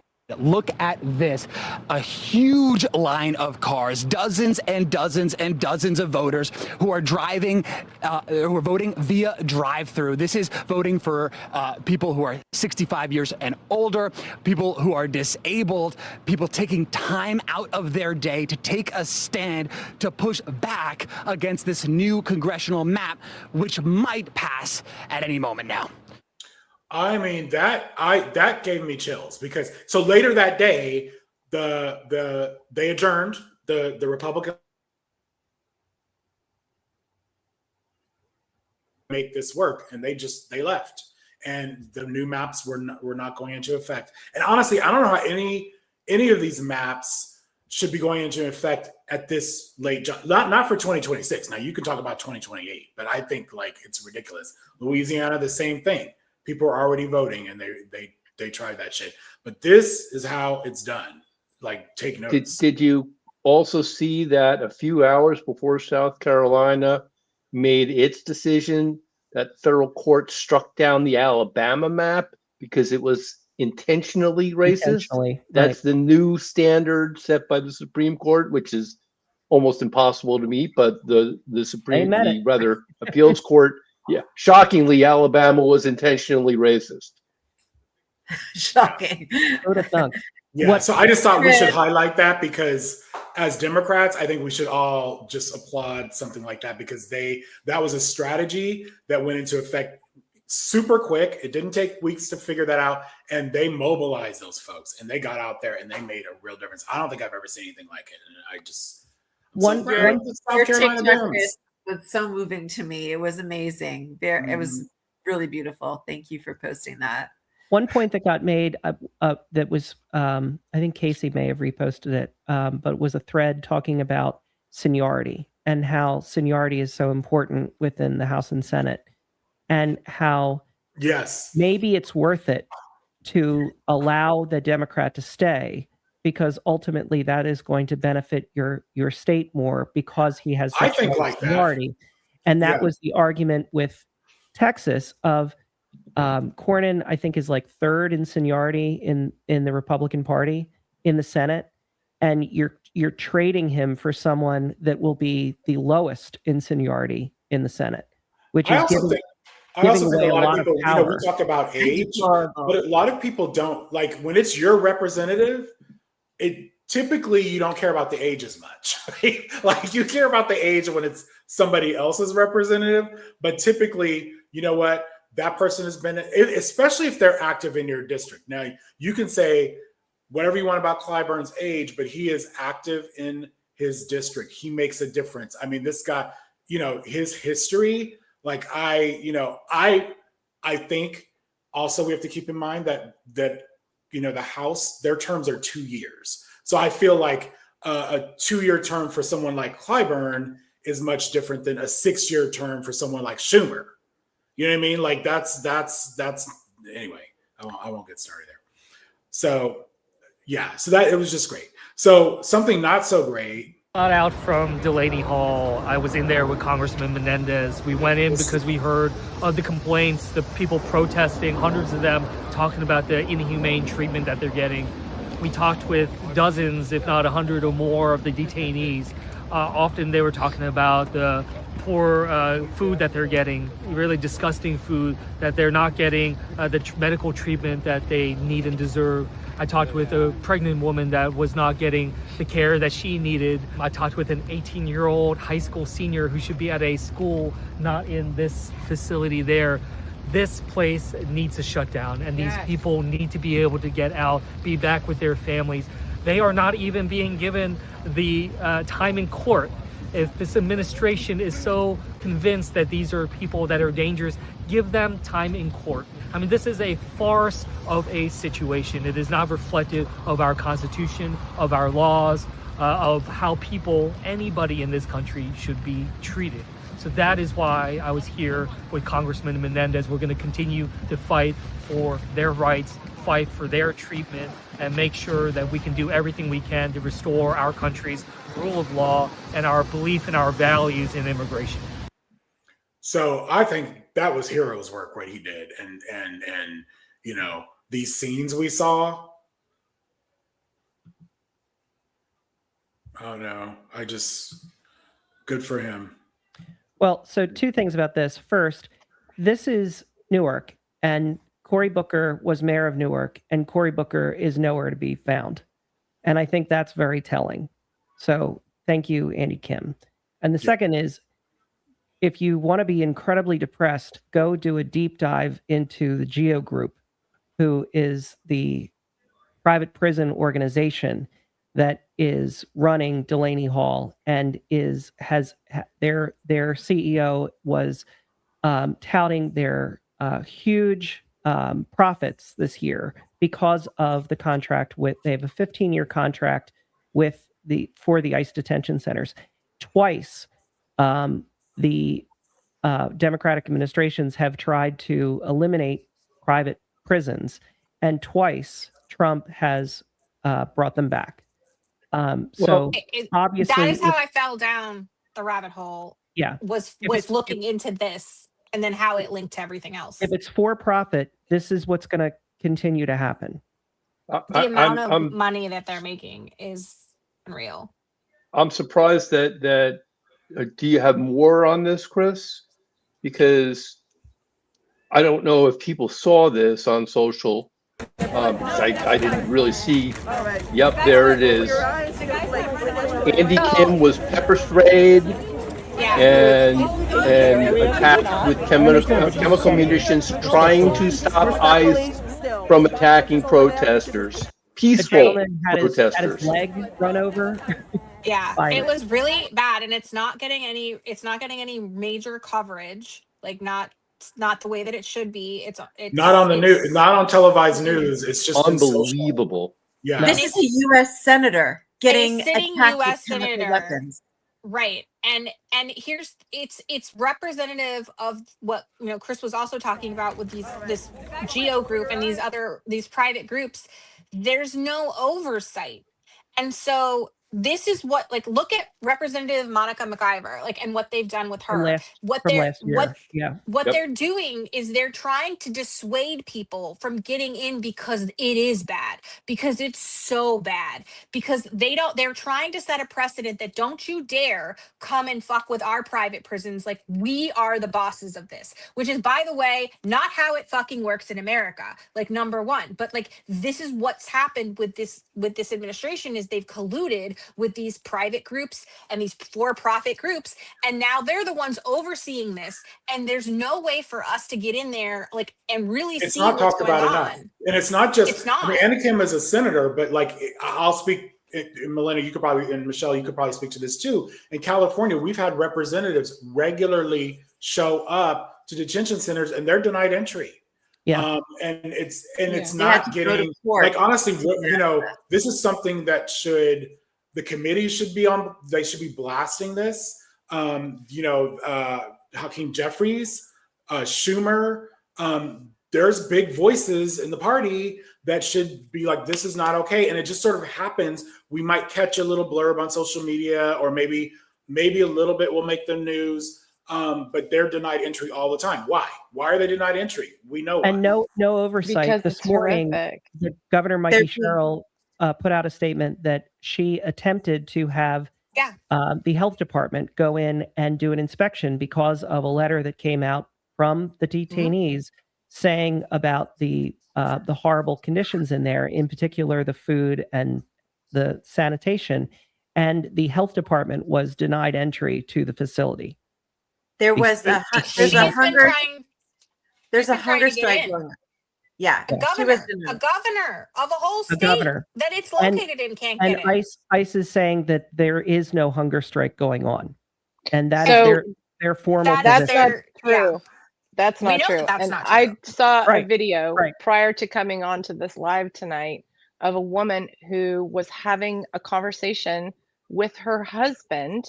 I don't know how he got a phone, but she was having a conversation. He had called her to say they were part of this hunger strike and they were being attacked by the guards because of all of the stuff that was going on today. And basically they're telling actually getting moved to a different facility. And when protesters were out there trying to stop them, they actually, one of the ICE thugs pushed one of the protesters, a woman, into a moving vehicle who got injured. So this is true authoritarianism that we're seeing. It's real. It's not. Trump has said it's real. Trump has said that he wants to put homegrowns in there, like maybe you and me, who knows? But we've got to speak out about it. We've got to look for the information. Just go look at ICE every day. Well, and I would like to amplify share it. something really quick to that point. In San Jose here in California, they are trying to they're taking over a prison that was locked down, shut down because of sex crimes that were happening inside that prison. They're trying to reopen it and use it as a detention center. So please, if you are in the San Jose area, speak up. Call Mr. Mayhem, that gentleman. I'm glad you brought that up, Michelle. I don't have a video, but Rachel Maddow has done some really good reporting on the fact that when people do find out these, I'm calling them ICE super centers, ICE detention super centers. When communities do find out about them, they've been successful at like the protests and getting them to shut down because it's still privately owned space, and they don't want to deal with that shit. So but that still has to go through the city to be approved. So yeah. So make it known. Look, we're not down for this, and protest. Show up to those meetings, those town meetings. Show up. I don't know about, I can't speak to everyone because I feel really spoiled living in California, but I have a local channel that I can go to and watch council meetings live or ones that were recorded. I can watch them a couple days later if I can't make it. On YouTube. So pay attention, people. And also to the point about that, it's the same thing's happening with data centers, right? So they're just moving in, they're taking over these huge buildings and doing whatever they want with them. And we're paying the price. It's impacting people. It's killing people, literally. When this is all over, this is going to be so much worse than we know. Like we're hearing a story of a young woman who had a miscarriage in a detention center and was left to fend for herself. They didn't even send her to emergency care. So, and these are just like little things that we hear that are very big fucking deals. And it's not even like a major breaking news story. I'm telling you all, I don't know how many people have really died. I don't know, what's really going on there. And it will be so much worse than we realize. And children in there. That's that's so heartbreaking. Children and babies and being denied medical attention. This is going to keep There's approximately 100 every day. This is going to keep happening through that system. Because they have the manpower to use the techniques necessary to deter people and to make examples of them. And that's what they've done so far with Representative McIver. That's what they've done with Andy Kim, Senator Kim. Like, that's what they're going to keep doing until somebody on the inside, until we start to get people willing to do things like slip phones out and like start getting us like, the undercover stuff. But that takes time and that takes bravery. And if they're willing to prosecute people, if they're willing to someone's going to die. And I don't mean just we've already had a lot of people dying, but I'm saying a sitting senator, like someone in Congress is going to die. I'm saying representatives, somebody is going to die that's in a position of leadership, because that's the next thing that's going to happen. So if something doesn't change, that's where it's escalating, and people are having a hard time envisioning that. And I'm telling you, if something doesn't change, that's where it's going, because these people have so much money at stake that they're willing to throw a senator literally under something, right? Like whatever they need to do to deter people and say like, no, you're not getting in here. It hasn't worked in the past, as we've seen with ICE, but like these private groups that are like, ICE is backed by our federal government. And there's companies and corporations and all these people that are like in collusion, but these are owned by these private groups, right? These are owned and operated and overseen, and they're making oodles and so much money. And it's not just on these, because there's all these upcoming projects and all these like no bid contracts and all these things it's not just these centers, it's so many more things. This is the problem. It's like a web. I was telling you, like, I need like a board to show you the web of deceit. And I don't know how, like, it's so deep. I don't know how to do it. Yeah, but what do you see? Yarn. What do you see on the news? What do you see on the news, right? That relates to this. Like That they maybe make it. maybe some protests. No. I'm getting toward the larger picture here. Okay. They make it that this is why hasn't Congress funded the Department of Homeland Security? And Republicans say, well, the Democrats are fighting it because they hate America and they don't want to protect us. They are making your life more dangerous. No, they're not. Democrats are perfectly happy to fund every part of DHS except for ICE and Customs and Border Patrol. Why? Because of this. Folks, your senators and your Congress on the Democratic side have put up an excellent fight, and they continue to hold out on this, and you got to back them 100%. Dismantle ICE, not one penny more.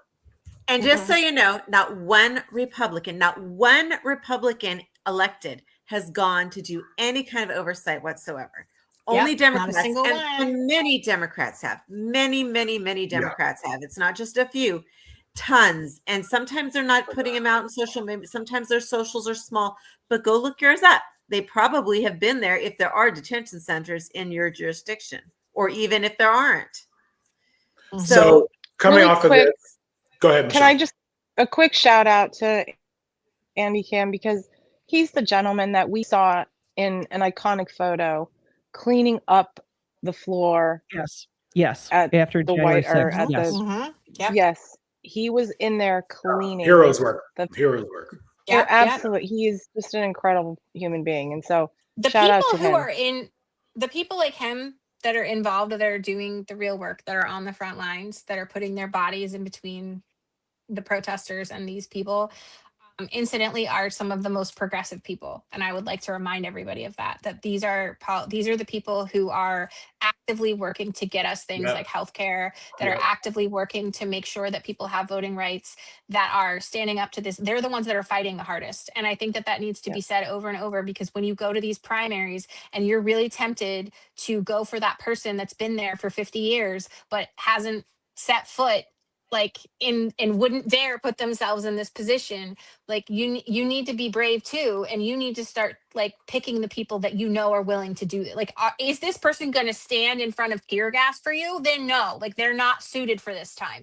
That's where we're at in terms of picking our representatives. And I'm so sorry if you live in certain states where like that's not.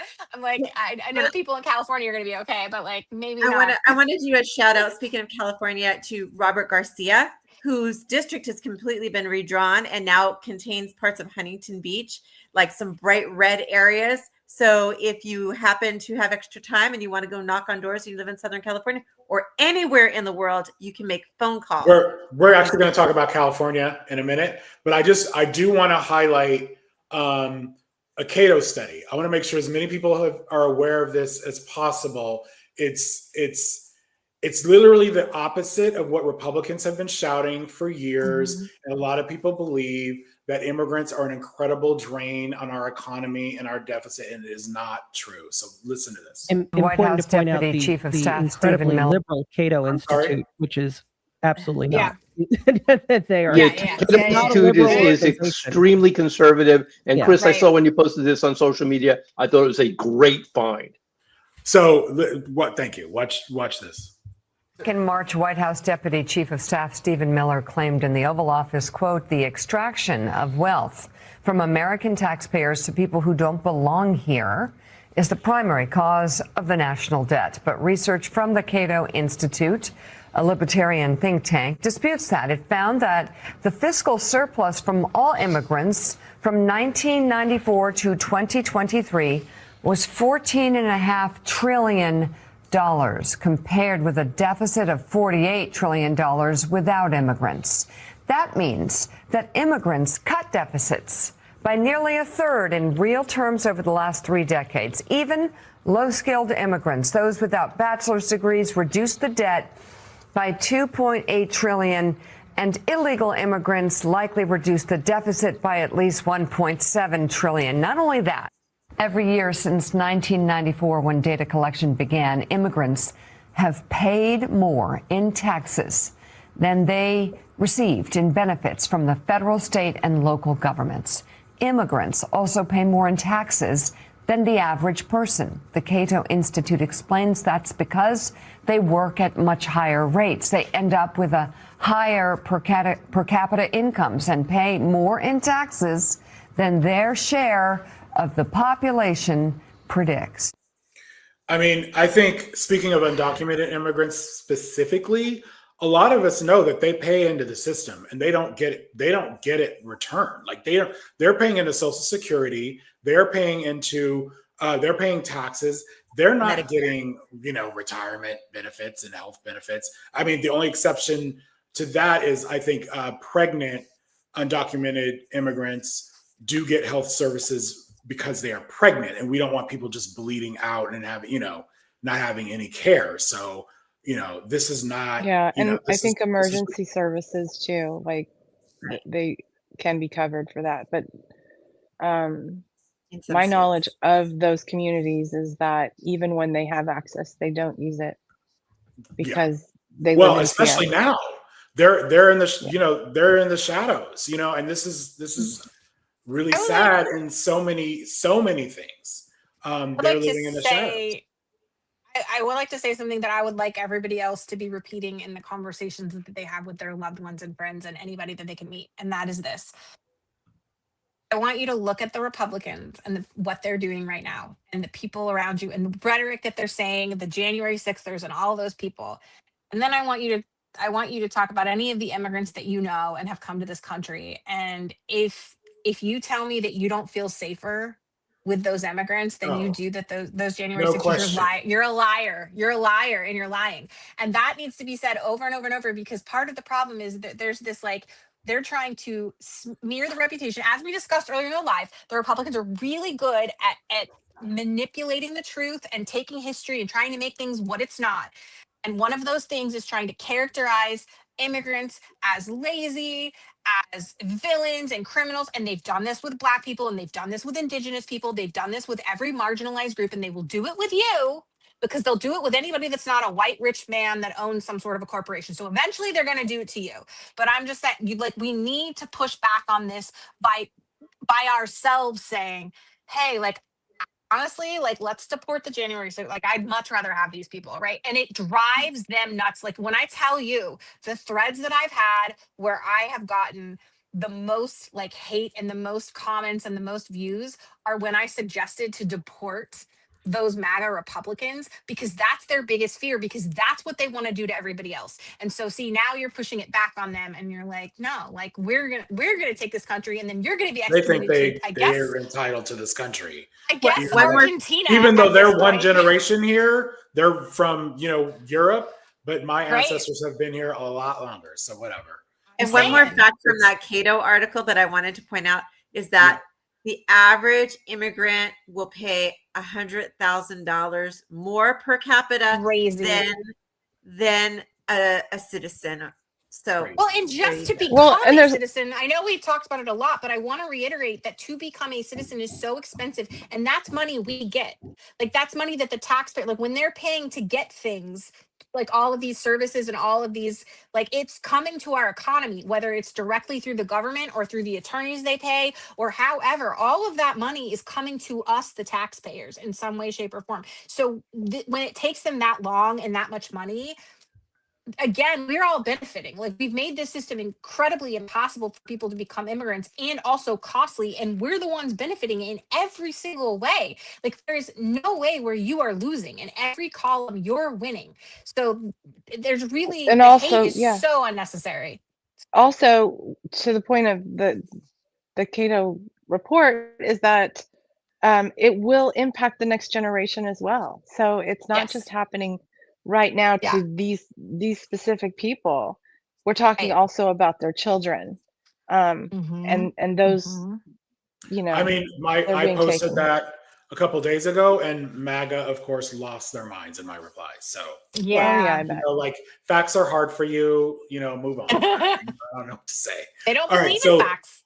All right, California, we are going through it, but it looks to me. So weeks ago, I was pretty much apoplectic about our situation. We had 2 Republicans topping the polls.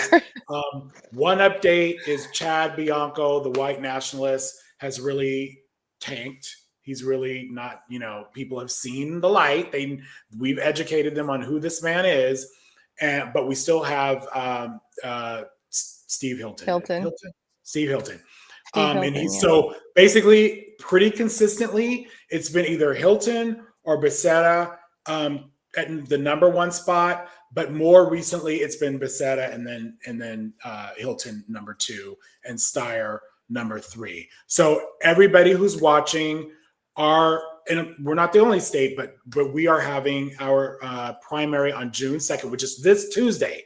And a lot of people have the same strategy, I'm hearing, as me, where I early on was like, I'm not going to mail my ballot. I'm going to wait till the last minute, because when that whole shit went down with Swalwell, I'm like, this is too volatile. Like I'm not going to waste my vote. I'm going to make sure that it's going to go like for someone who has the best chance. That went out the window a couple of weeks. It's been about almost 2 weeks. I voted, definitely. But I want to get into something that I think those of us who are paying attention to California, certainly those of us who are in it, have seen what money can do. And so just to have a visual here, Tom Steyer is spending almost $200 million. Now, granted, he's not getting this, funding from big corporations. He doesn't need to. He's his own special interest group. Right. Okay. He's pouring money. It's even worse. It's even worse. He's pouring money that he made from fossil fuels and private prisons into his campaign. My mailbox is full of Steyer flyers and very little. See all that? Yeah.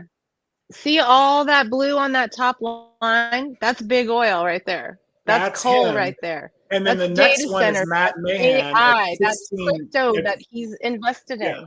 Yeah. So this is, people are like, oh, he's, he can't be bought, but he can buy a fucking election, or he's trying. I mean, I personally think, how is it going to be? You spend $200 million and still lose. Oh, well, but I think this is a concern. And I personally am very disillusioned by the endorsements he's been getting, that, okay, he's been a friend to environmentalists, but where did he get this money? Why should he be governor?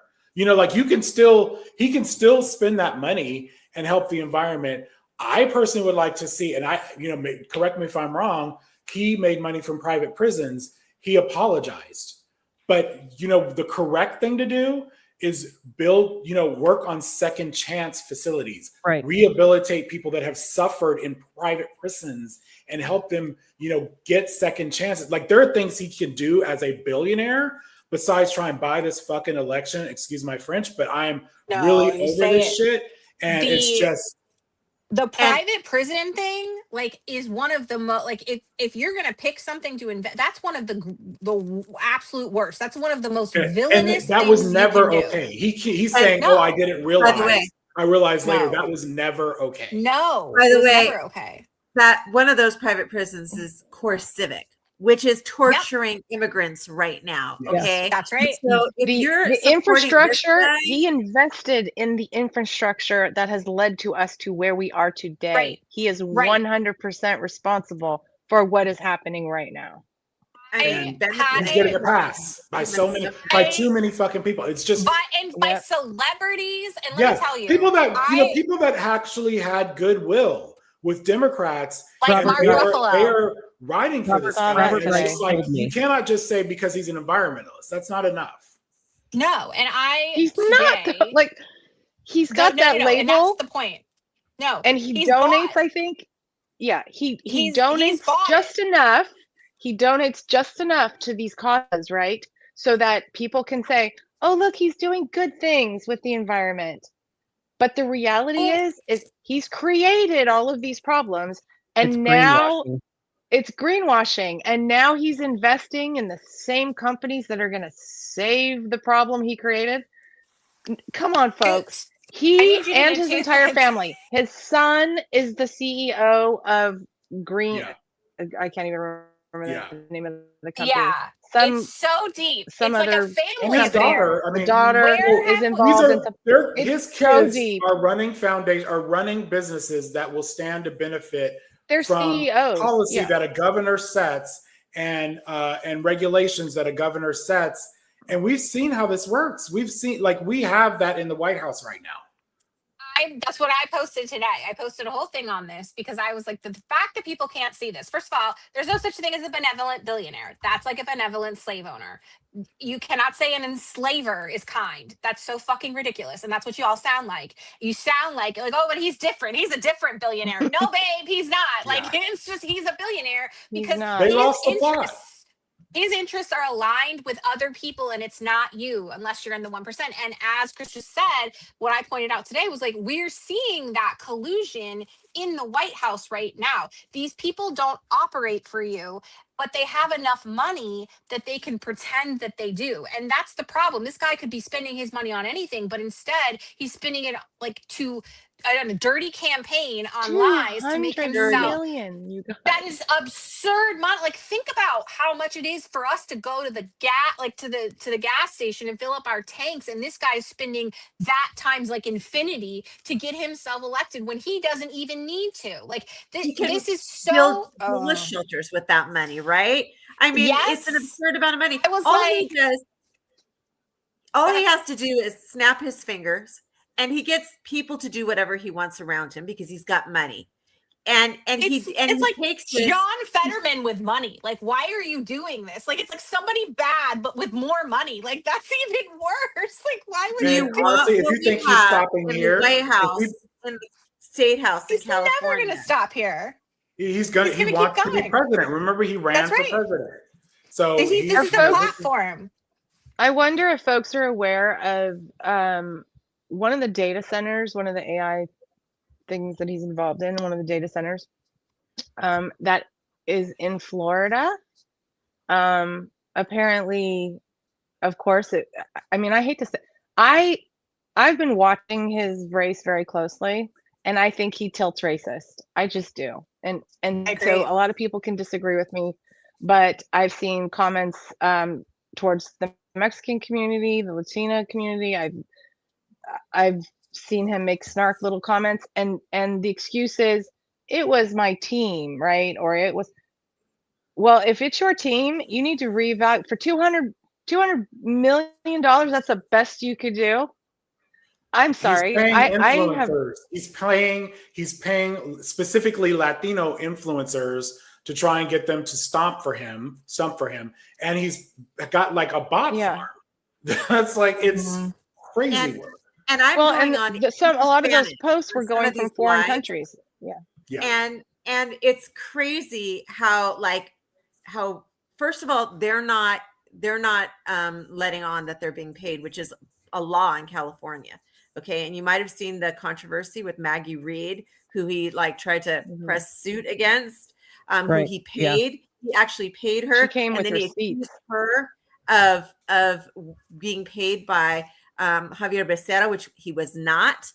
And the fact of the matter is that he could use his money for anything, for so many good things, but instead he's using it to seize power. Exactly. And he has not worked since 2012. Okay. He's not worked since 2012, but he has invested his money in all kinds of things that are not necessarily good for the environment. He has got $35 million still in Farallon Capital Management, the company he started, who has put hundreds of millions of dollars into the coal industry, including destroying habitat for koalas. Okay. So if you're like one of those huge environmentalists, like I have always fashioned myself to be a huge environmentalist. I have solar, I have EVs. I've always been like a vegetarian since 1992. I care about the environment, but I hate people who try to greenwash themselves and then try to come out as benevolent when they've got billions of dollars that they could be pouring into all kinds of things, but they still have $1 billion. So they're not that benevolent. He's still got like $3 or $4 billion. If he was really benevolent, he wouldn't be a billionaire. We just spent the whole time talking about the performative politics of the Republicans and the grifting of them and all the things. And most of the people in the Democrats recognize that and don't like it. So why are you letting somebody do that in your own party? Like, what's wrong with you? Like, it's the same thing. Like, this man is doing the same thing. And that's what I said. I was like, if you want to dress a shark up as a goldfish, okay, I'm not getting in the tank with him. And that's what this is. It's like, it's so absurd, because it's like, this man is a threat very clearly, and that he has aspirations that are not in the interests of us, the people. Yeah. You can't be the people's champion and also be a billionaire. That's just not how this fucking works. And we've seen it every time. And I'm just, if one more person says Mackenzie Scott, like, I really am going to have to slap you, because, like, you, first of all, you know, she didn't get that money ethically. Second of all, she's been giving away half of her net worth, like, every damn year. So she won't be a billionaire forever. Like, I guess not, unless the system is set up for billionaires and only billionaires. All that interest, you know. But Right. I put this up She's here because trying. I think people think Steyer is completely divested of these investments, and he's not. He's still earning money from these, you know, from fossil fuel investments, all that shit. So I just think it's important for people to know that, because it's not getting enough. Go ahead. See how it says he remains a passive investor and they're screening out fossil fuel related holdings? Yeah. First of all, there's no way to verify that. And second of all, this is something they're still saying invested as a defense. in this- It's not, He's still It's invested not in the proof- you can't prove company it. he's still invested in that company that is investing why would you invest in a company that's spending hundreds of millions of dollars to prop up the coal, gas, and oil industries if you're such an environmentalist?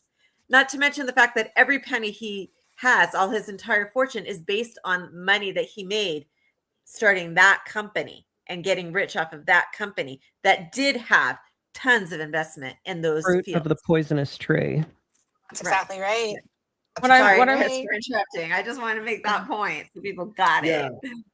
Here's a go ahead, Michelle.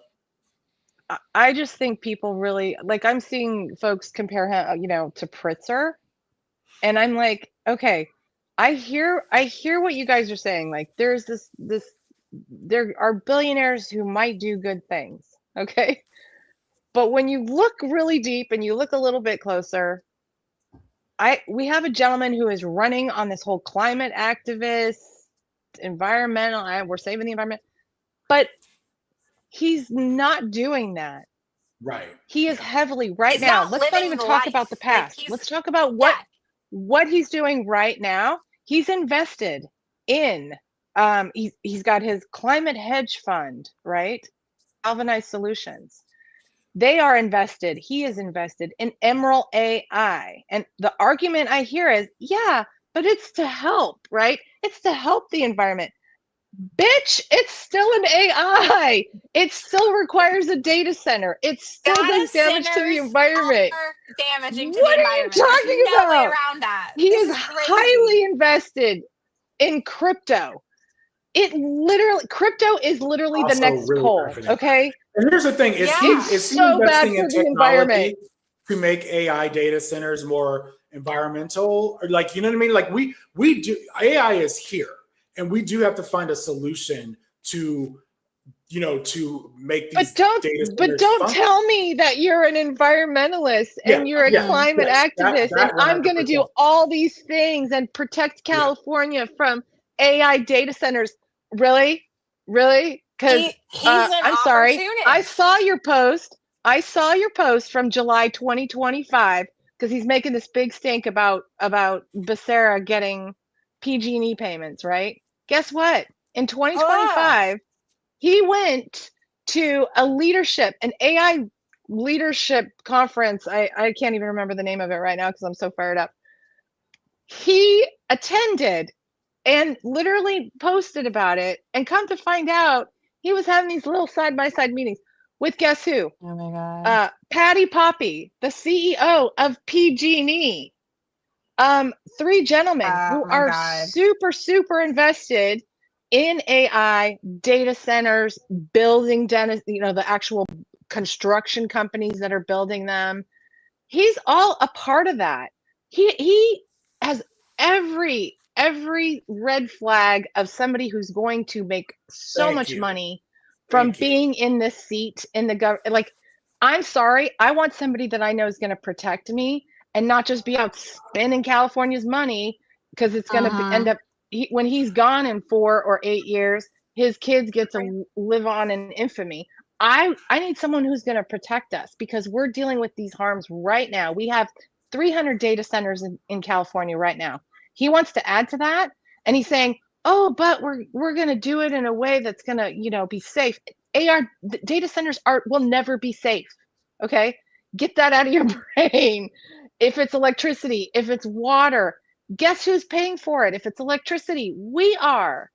So he's saying he's got all these great plans, but you know what? They're just that, plans. And I heard it from Trump about all these great plans, right? Sure. And then they come out and go, "Oh yeah, guess what? Nope, we're going to have to spend the taxpayer dollar because this thing needs to happen, or I'm deciding to make this thing, this thing's going to happen." So we end up paying the price. It's coming out of our tax money. I pay enough where I feel like I have a voice right now, and I'm going to use it. This man is dangerous, y'all. I don't know who needs to hear that. I mean, maybe corruption is too strong of a word for this graphic that's up here, but it feels very corrupt to be able to put corrupt. $200 million in a campaign that's you're spending 3 times more than all the other candidates combined. It's the hypocrisy for me. It's 30 crazy times work. more. Chris, And he's still in 3rd place.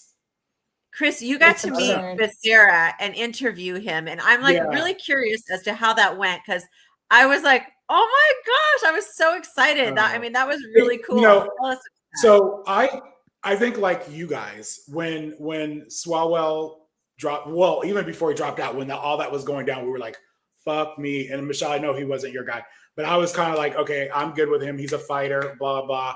And then when that was going down, I was a little bit panicked. Well, even before that, because we saw that 2 Republicans were at the top of the polling, and that weekend, right before he dropped out, but it looked like he was going to, and all the endorsements were being pulled.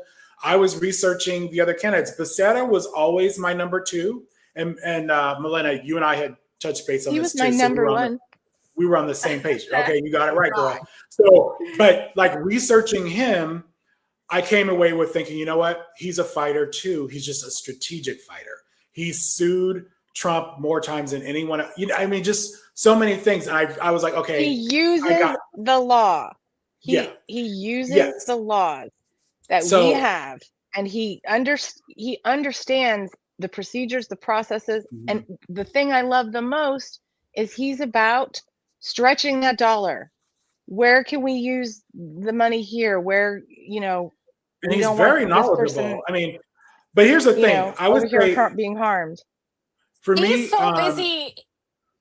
Sorry, I was saying he's so busy doing stuff that he's not like Tom Steyer. He doesn't have gazillions of dollars because he's like into private equity and private prisons, and he doesn't have all that money. If you're a public servant, sitting you're in not his making the bank kind of money. This is people what are I'm gonna make in saying. the Like, private. this is how you know he's working for you, because he doesn't have all that money, and because he was busy doing that, and then it was like, oh well, yeah, like he's the guy, and so he started having this. People realized that and went, oh, like yeah, he's our guy. And the only I think a lot of us that, came to that same conclusion that same weekend, and you could see on social, like all of us were talking about on social, like everybody was like Becerra, and it was not like that before. Like the common thing I was getting before that was, and even during that time, was like he can't break free on the polls. He's still at single digits and blah blah blah.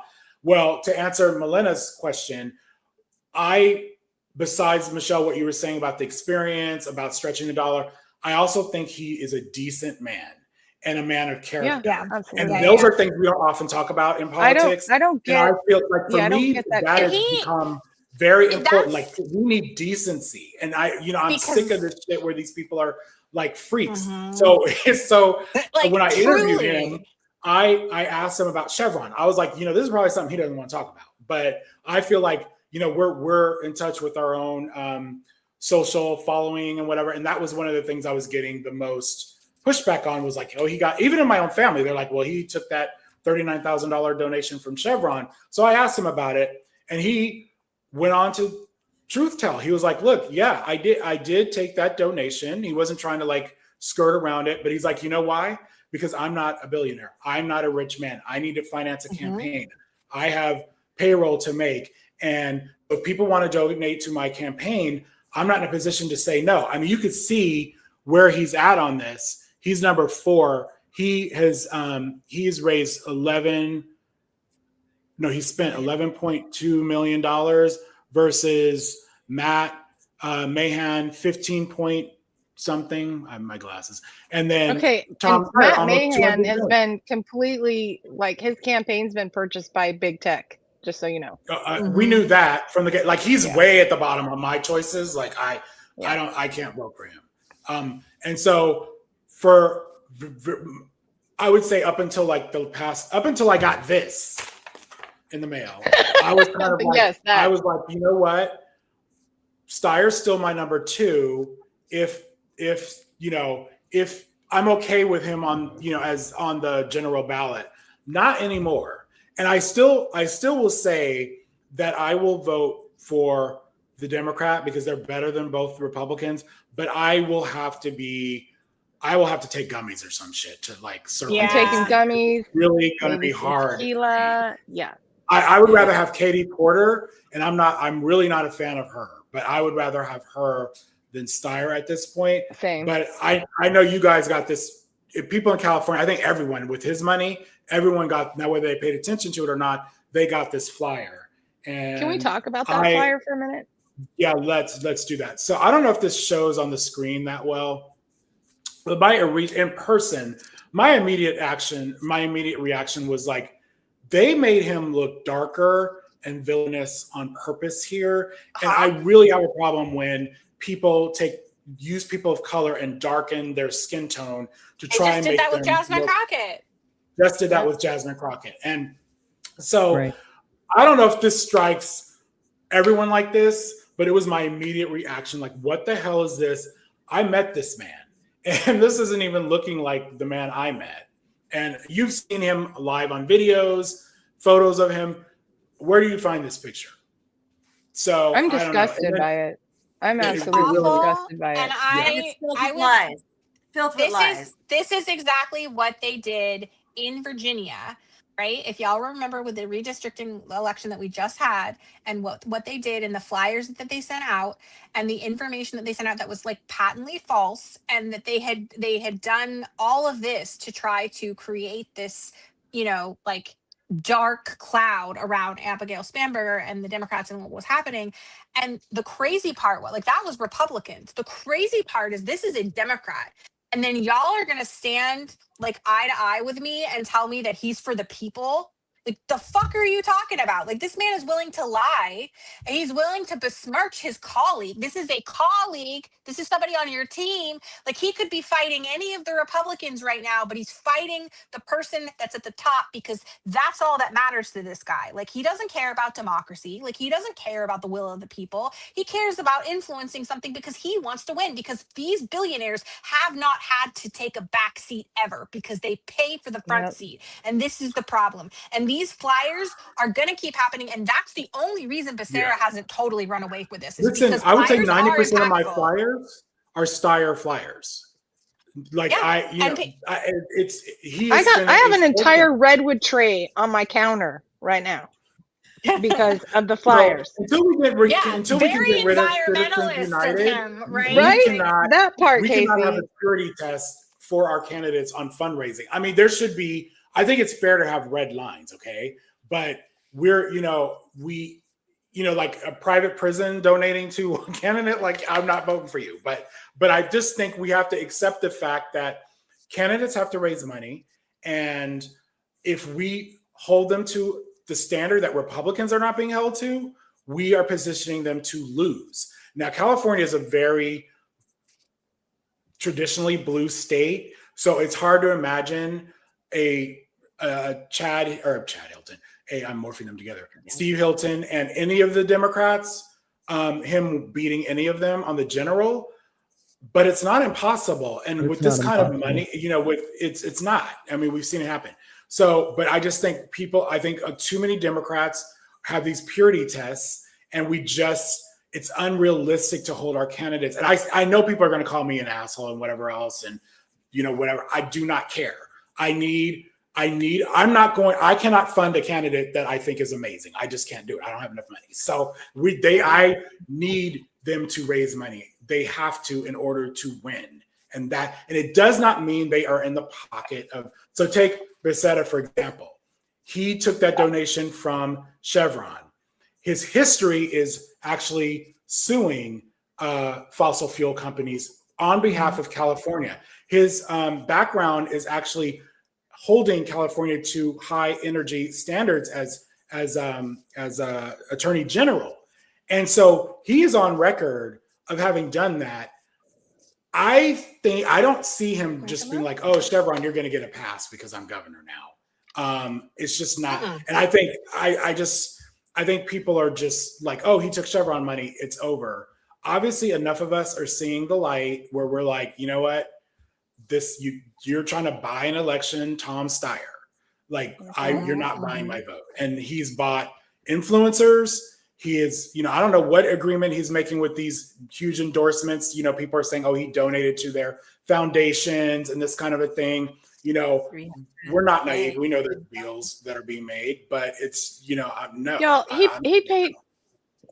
paid an influencer like 50 grand to do a quick little snippet of him pulling up his socks. Like 50 grand. Do you know how many kids in my community could have been fed, housed, just so people can see you pulling up your socks, boy? What are you doing? And like, an it important just thing is so insane to me. He paid Jane Fonda's organization over $300,000, and then she endorsed him right afterwards. So, yeah, I should say, everybody on this live knows this, but what needs to be reiterated over and over again once we get past Tuesday, that we very painfully learned in 2024 and we have in other elections, is your conscience is for the primary and harm reduction is absolutely. the general. Yeah. So, absolutely. as man. as bad as these things are that we're talking about right now, if we get to Wednesday and Tom Steyer won, then everybody needs to just shut the F up. No, I don't agree with that 100%. I do agree that we have to win, but I also think it's up to the winner to bring the other side over. You cannot just expect my vote, especially after this crap. He needs to make amends, okay? Let me not put my address up there. Yes. But anyway, he needs to make amends. It's not vote blue, for, no matter who. If I'm the candidate and I'm dragging, Becerra's, through hell and people are riding for Becerra, I need to come out and be like, hey, I want you in my coalition. What can I do? They have to make amends. So it's not automatic. It's not, I will come around. Luckily, we have until November to heal some wounds, but he's got to do some shit. Yeah. I'm sorry. He's gonna have to do some shit. I wanted to read this because I thought it was really a really good way to phrase this. And they were talking about the leftists that are upset about Steyer not getting enough love and that people are coming for him. And this person's like, online leftists treating Steyer versus Becerra like 2016 again. It's not Bernie versus Hillary. It's an oligarch who just discovered leftism versus a guy who's been calling for single payer since the 90s, created the Bureau of Environmental Justice, and led the first ever Medicare drug price negotiations. These are facts. Facts. This guy has a storied history of public service. Is he perfect? No one is. That's the point. But he shows up consistently for you, the people, versus this dude that's gotta catch them all because he wants to be president. That's why he's here. He's not here for you. He's not put in the work. And this is the problem with Nepo babies and rich people, is that they show up and create pharmaceutical companies or makeup companies or whatever the hell, because they can do whatever they want because they have all the money, but they didn't put the work in and the experience in, and they don't have the integrity and they don't have the commitment for you.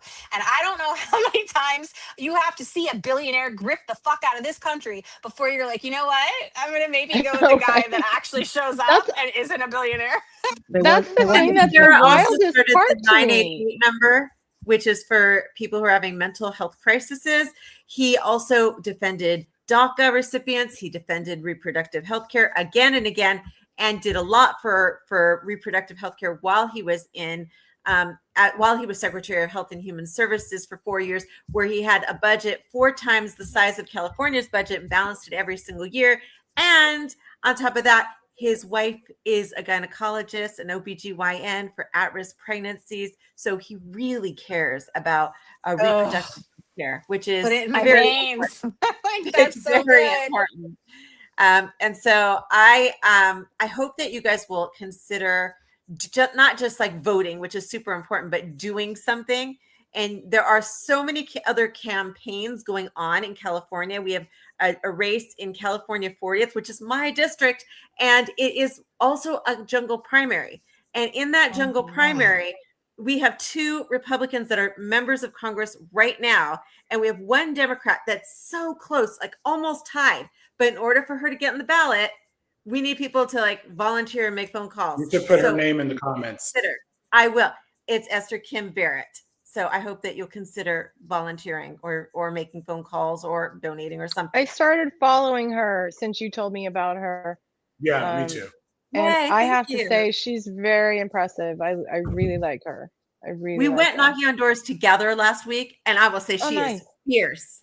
She She was is like fierce. stopping people on the street and like talking to people and having these like really hardcore conversations, really honest, And that's what we need. That's what we need, especially in And that she- area. Woo, that She's area. is- taken uh, an ethics pledge where she won't run for more than 12 years. She won't accept PAC money. She pledges to support term limits and a lot of other good stuff. She won't hold stocks while she's in Congress or trade them. So good candidate, I think. I love that. Well, y'all, we're way over 2 hours. So I want to say one more thing. Sorry, because I wanted to say it Yeah. earlier and I didn't get in.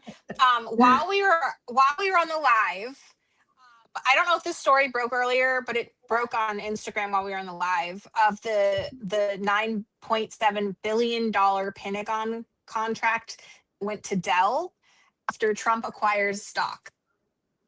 So, like, as we were literally discussing the collusion It's so in this bad. man investing in stocks, and then once again, here's another company.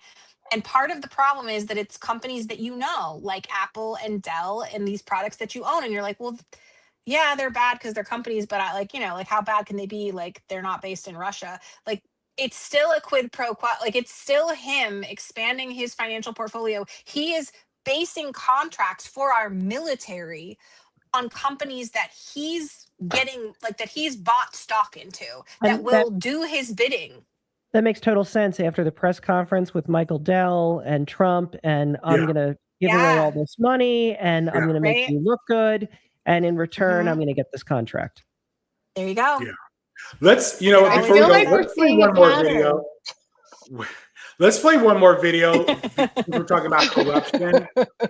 Let's highlight this slush fund, because I don't think I know we're all like, what the fuck, but I don't think people are upset enough about this shit. So let's Can I say play. one real quick thing fast, just super fast about California? Yeah. Spencer Pratt is not the man, y'all. Don't do Oh it. my God. Anyways, go ahead. Next. Oh, Next. you know what? Wait a minute. Oh, Do we you want have to talk about him for a that. second? We have to. We can't not do it. Oh yeah, I almost forgot. Okay, so give me 1 second. I could see why you would want to forget. Yes. I know. I need Okay, I so, need everybody like, to see this, because while Okay, you're I'm just pulling gonna- it up, let me get it. Yeah. Or do you have it ready? Okay, go ahead. I have it. For the over 40,000 homeless in Los Angeles. Yeah, they're not homeless. They're drug addicts. Most of these people are addicted to fentanyl and meth. This isn't Spencer Are you making saying they it up. don't have homes? There is places for all of these people to sleep in LA. No matter what anybody tells you, we have housing and shelter for everyone. So I'm gonna highlight some things here. Did you hear how he said there's places for everyone to sleep? We have shelter for everyone. Remember that. That's living on the street. They are choosing to be on the street because they want to do drugs. They don't want rules. They don't want to listen. They want to have animals to abuse. This idea that they're forced on the street right now is a lie that our city is perpetuating. We've paid $24 billion to house these 40,000 people. there are spots for all of these people. They are choosing, because they're an addict, and you can do fentanyl and super meth on the sidewalk with no repercussions. These places are not as, they have to follow some rules. You can't torture a dog in some of these houses. You can't just attack people. You can't just be naked. Where are you going to move? Well, I just released a 9-minute video, so you can. I think I saw your video. Yeah, so it's very detailed. But it's going to take time to build the facility and money. How fast do you? Why do you need to build a facility if you said there's already places to house all of these people and they just don't want to live inside? This is like, if you don't have to research this fool, just listen to what comes out of his mouth. I think you can do it. These people can literally, I went to Washington and I saw miles of the most insane prefabricated housing and building. I asked all the CEOs of these companies, say, how long does this take? I met with FEMA and HUD, 3 days. 3 days. And all of this is cheaper than trying to take over, kick senior citizens out of their buildings. Is what happens. They kick them out, and then the NGOs come in and they spend 4 years. This is LA. This is LA's timetable. Where is this facility going to be? It's on beautiful federal land property. Where, in LA County? Well, when I'm mayor, I'll go meet with the federal government and I'll get the property. Right now, I'm just running, so I can't give you the exact address because I don't have the legal responsibility to go represent Los Angeles and say, can I have this land? But when I'm mayor, I promise you, because we have the Olympics coming and everybody in the government wants LA to be the #1 most beautiful city, they will work with me to give me the land I need. So you're going to move these 40,000 people somewhere and you're going to have this facility up in, you said how long? Here's what you got to realize. 90 days? Let me explain something. These 40,000 people, 60% of them, City Watch just announced this week, are not from Los Angeles. They're not from California. These people have been busted by scam rehabs, scam NGOs, scam homeless nonprofits. Yeah. These people, when I unplug them and say, we're not taking our tax money anymore, they're all going to Seattle where the mayor will welcome them. These are products to a lot of people. So the people that want to keep doing drugs and live on the sidewalk, a lot of these people are going to leave. The other ones, there's a lot of criminals. There's people that are getting naked in front of kids. They're going to jail. The people that are torturing animals, they're going to jail. Are they so not under this everyone goes in the administration? same box. So we have the money, we have the resources, and we have the facilities. What are your... So, like there's so many things there, but the mayor of Seattle is not going to welcome the homeless people. They have a huge problem of their own with unhoused. So that's not happening. There's just so much bullshit that he's talking. And I think that interviewer did an okay job, but like I would have been like, wait a minute, you're just you're just making shit up. Like you're saying he's talking about FEMA. And you need to build one. Like you said, he's saying we have the facility, we have all the housing, but then you're saying you want these tiny homes or whatever. I'm sorry, dude, you literally just said we have the facilities, but you need more facilities. And now you're saying that FEMA, you're going to access FEMA to pay for it? Good luck, brother. Like, so Trump's going to help you. He hasn't helped anyone else. Why would he help you? Because you're Spencer Pratt? He's saying the same things that Trump said in 2015 and 2016. And the fact that people can't see that this guy, not only is he so fucking stupid, he's unoriginal. Like he can't even come up with his own grift. He's like, well, I guess I'll just stick with this. Stupid. Don't vote for him. Like I'll just go. And now she's changing her mind and backing up on that because they've paid her so much because he's too bad. Well, because it's like any other MAGA grift, right? Like once they realize that you're on team MAGA and you're willing to forego facts, reason, and morality, people are like, yeah, let's do it. It's a grift. And grifters got to grift together. But he's repeating those same things of these promises of I can make this thing that's not possible happen. Like Mexico's going to pay for it. Like all these promises that are so far away that sound like, I guess, nice to people who don't understand things. I hear that and I go, like, you're a fucking moron. But I guess other people hear it and go, oh, like, well, that sounds great anyway. But he doesn't ever have any intent to implement it at all. And I don't live in California. I'll be honest. I live on the East Coast, but I'll be damned. Like you absolutely cannot. You cannot do this. Not the second largest. I can't imagine anybody voting for this moron. But you guys, I think it's really important because a lot of people on social are saying, oh, his followers are bots and this, that, and the other thing. I live in LA, and if you look, you see his signs on the west side of LA. A lot of people are writing for this guy. I mean, yes, he has a celebrity endorsements and all that shit, but so this is scary. Like, I don't think he's going to win. I really don't. I don't either. But the fact that he has gotten this close, right? The fact that he's gotten this much of an audience. The fact that he's in the running. Yeah. Because we've already seen this. So I'm like, this is scary for a variety of reasons, because y'all are talking about Trump and how crazy he is and like, look at what he's doing and blah, blah, blah. And when he dies and when, babe, if LA is willing to reelect Trump 10 years later, like, we're going to just keep falling for this grift. Like, we can't even self-correct this bad behavior, because yet here's this guy. He is so transparently awful. I don't even have to watch The Hills. And I remember this guy. He is such a scammer. I didn't watch it. He has he has no qualifications. whatsoever. None. He has no He bought $1 million in no crystals. talents. And lost Literally, it. that's his talent. And is blew like, a $10 million fortune and to help his wife in her music career.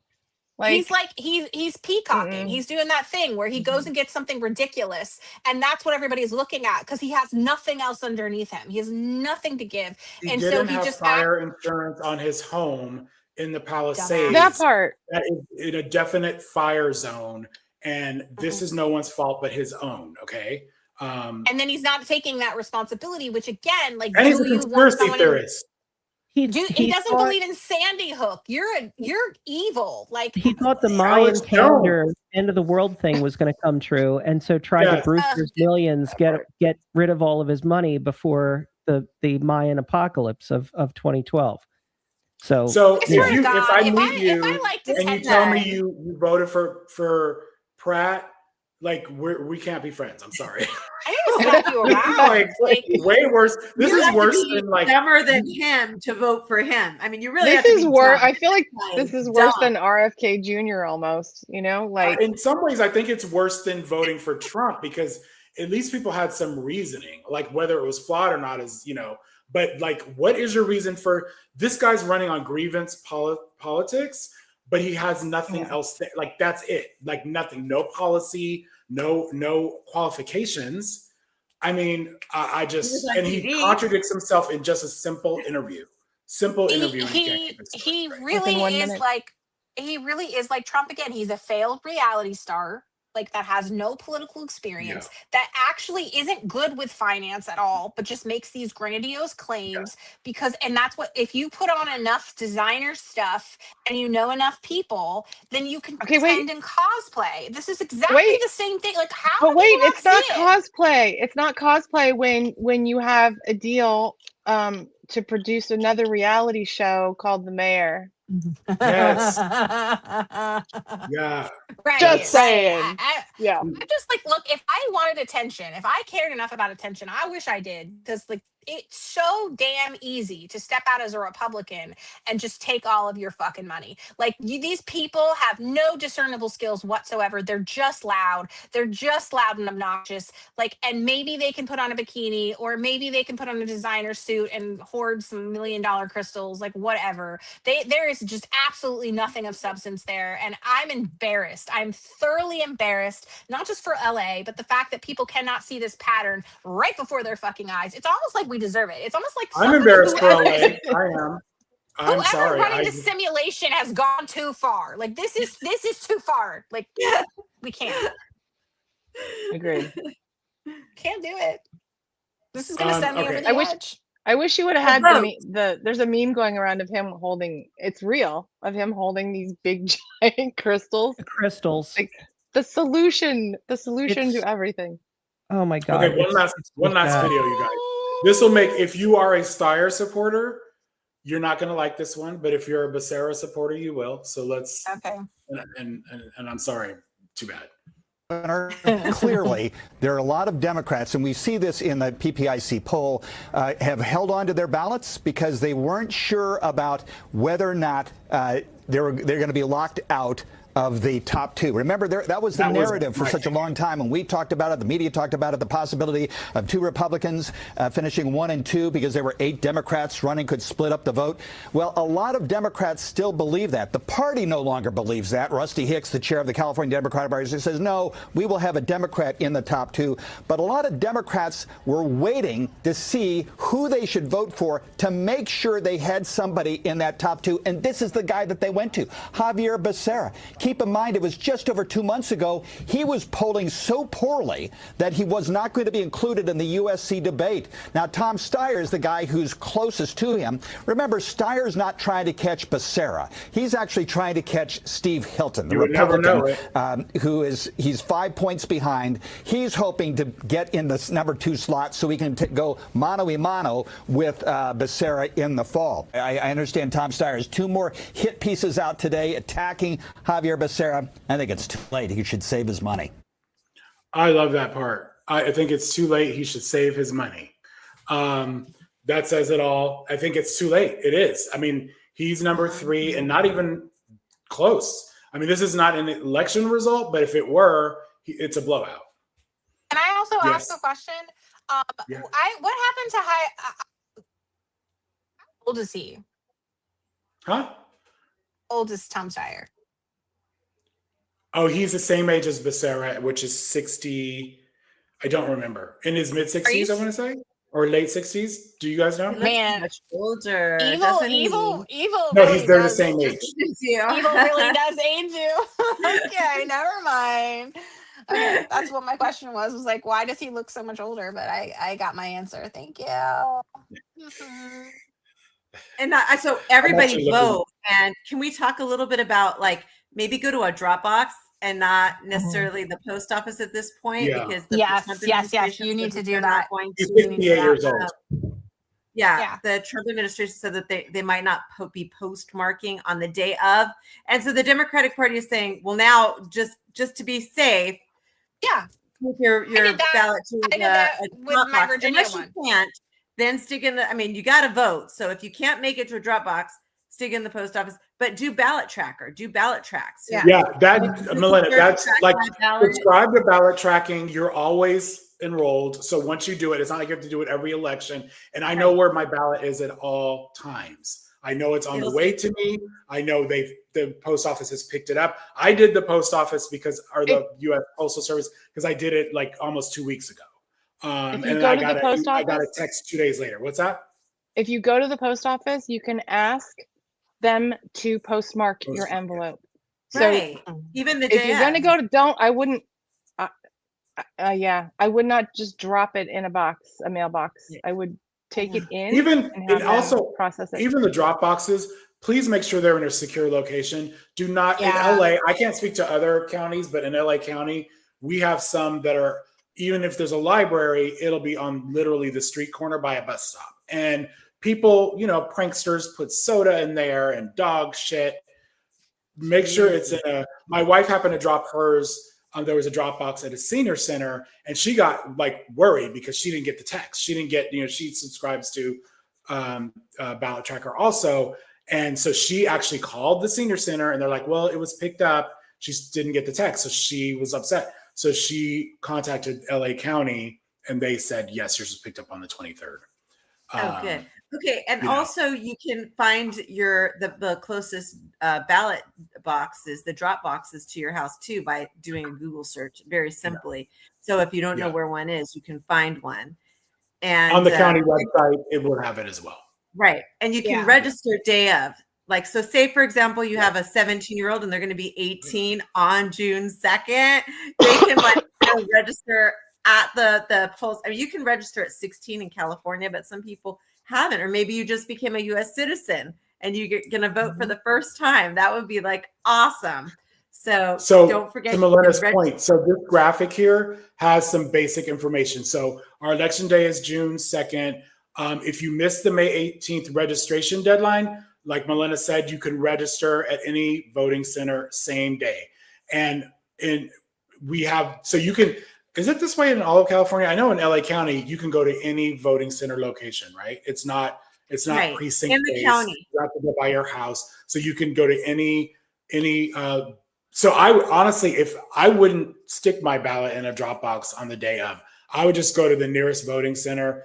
There's not really lines here because we have so many voting centers. Don't I your think it's voting Saturday. centers have?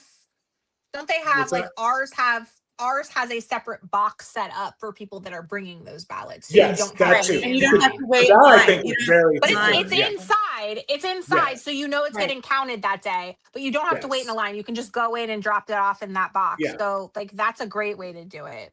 So And if you right have any now, there's problems- voting centers open. Select voting centers are open, but Saturday, all of the voting centers. So you can vote over the weekend, even before June 2nd, at all the voting centers. So, but don't hang on to your ballot. Do not do that. Just Please, vote. please vote. Vote. Please turn it in. And, You guys. and here's one other thing. Some people, they get worried, like, I lost my ballot. What do I do? Well, you can vote on a provisional ballot. So if you lose your ballot, you can Good still idea, vote. yeah. Don't worry. You just have to sign that. Don't count the other one, count this one. And if anything does happen to if you don't get that text message from Ballot Tracks, the ballot tracker, then you can also vote provisionally. Say, I don't think they got my ballot, and just tell them this is a provisional ballot so that you can still vote. And if you have any problem, you can go to 1-800-345-VOTE on the day of, or if you see any hanky-panky, any stuff that's going on that doesn't seem legit, or people are trying to deny you your right to vote, it's 1-800-345-VOTE.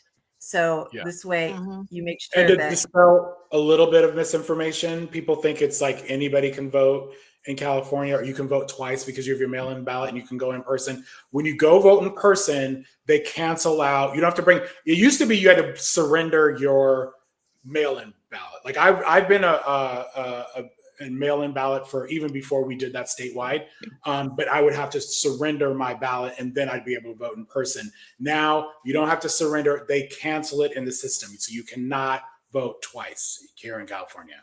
I mean, you can't vote twice anywhere legally, but I'm just saying it's not like, you can just do it so easy. So I would like to call attention to the fact that all of these primary elections are preparing us for midterms.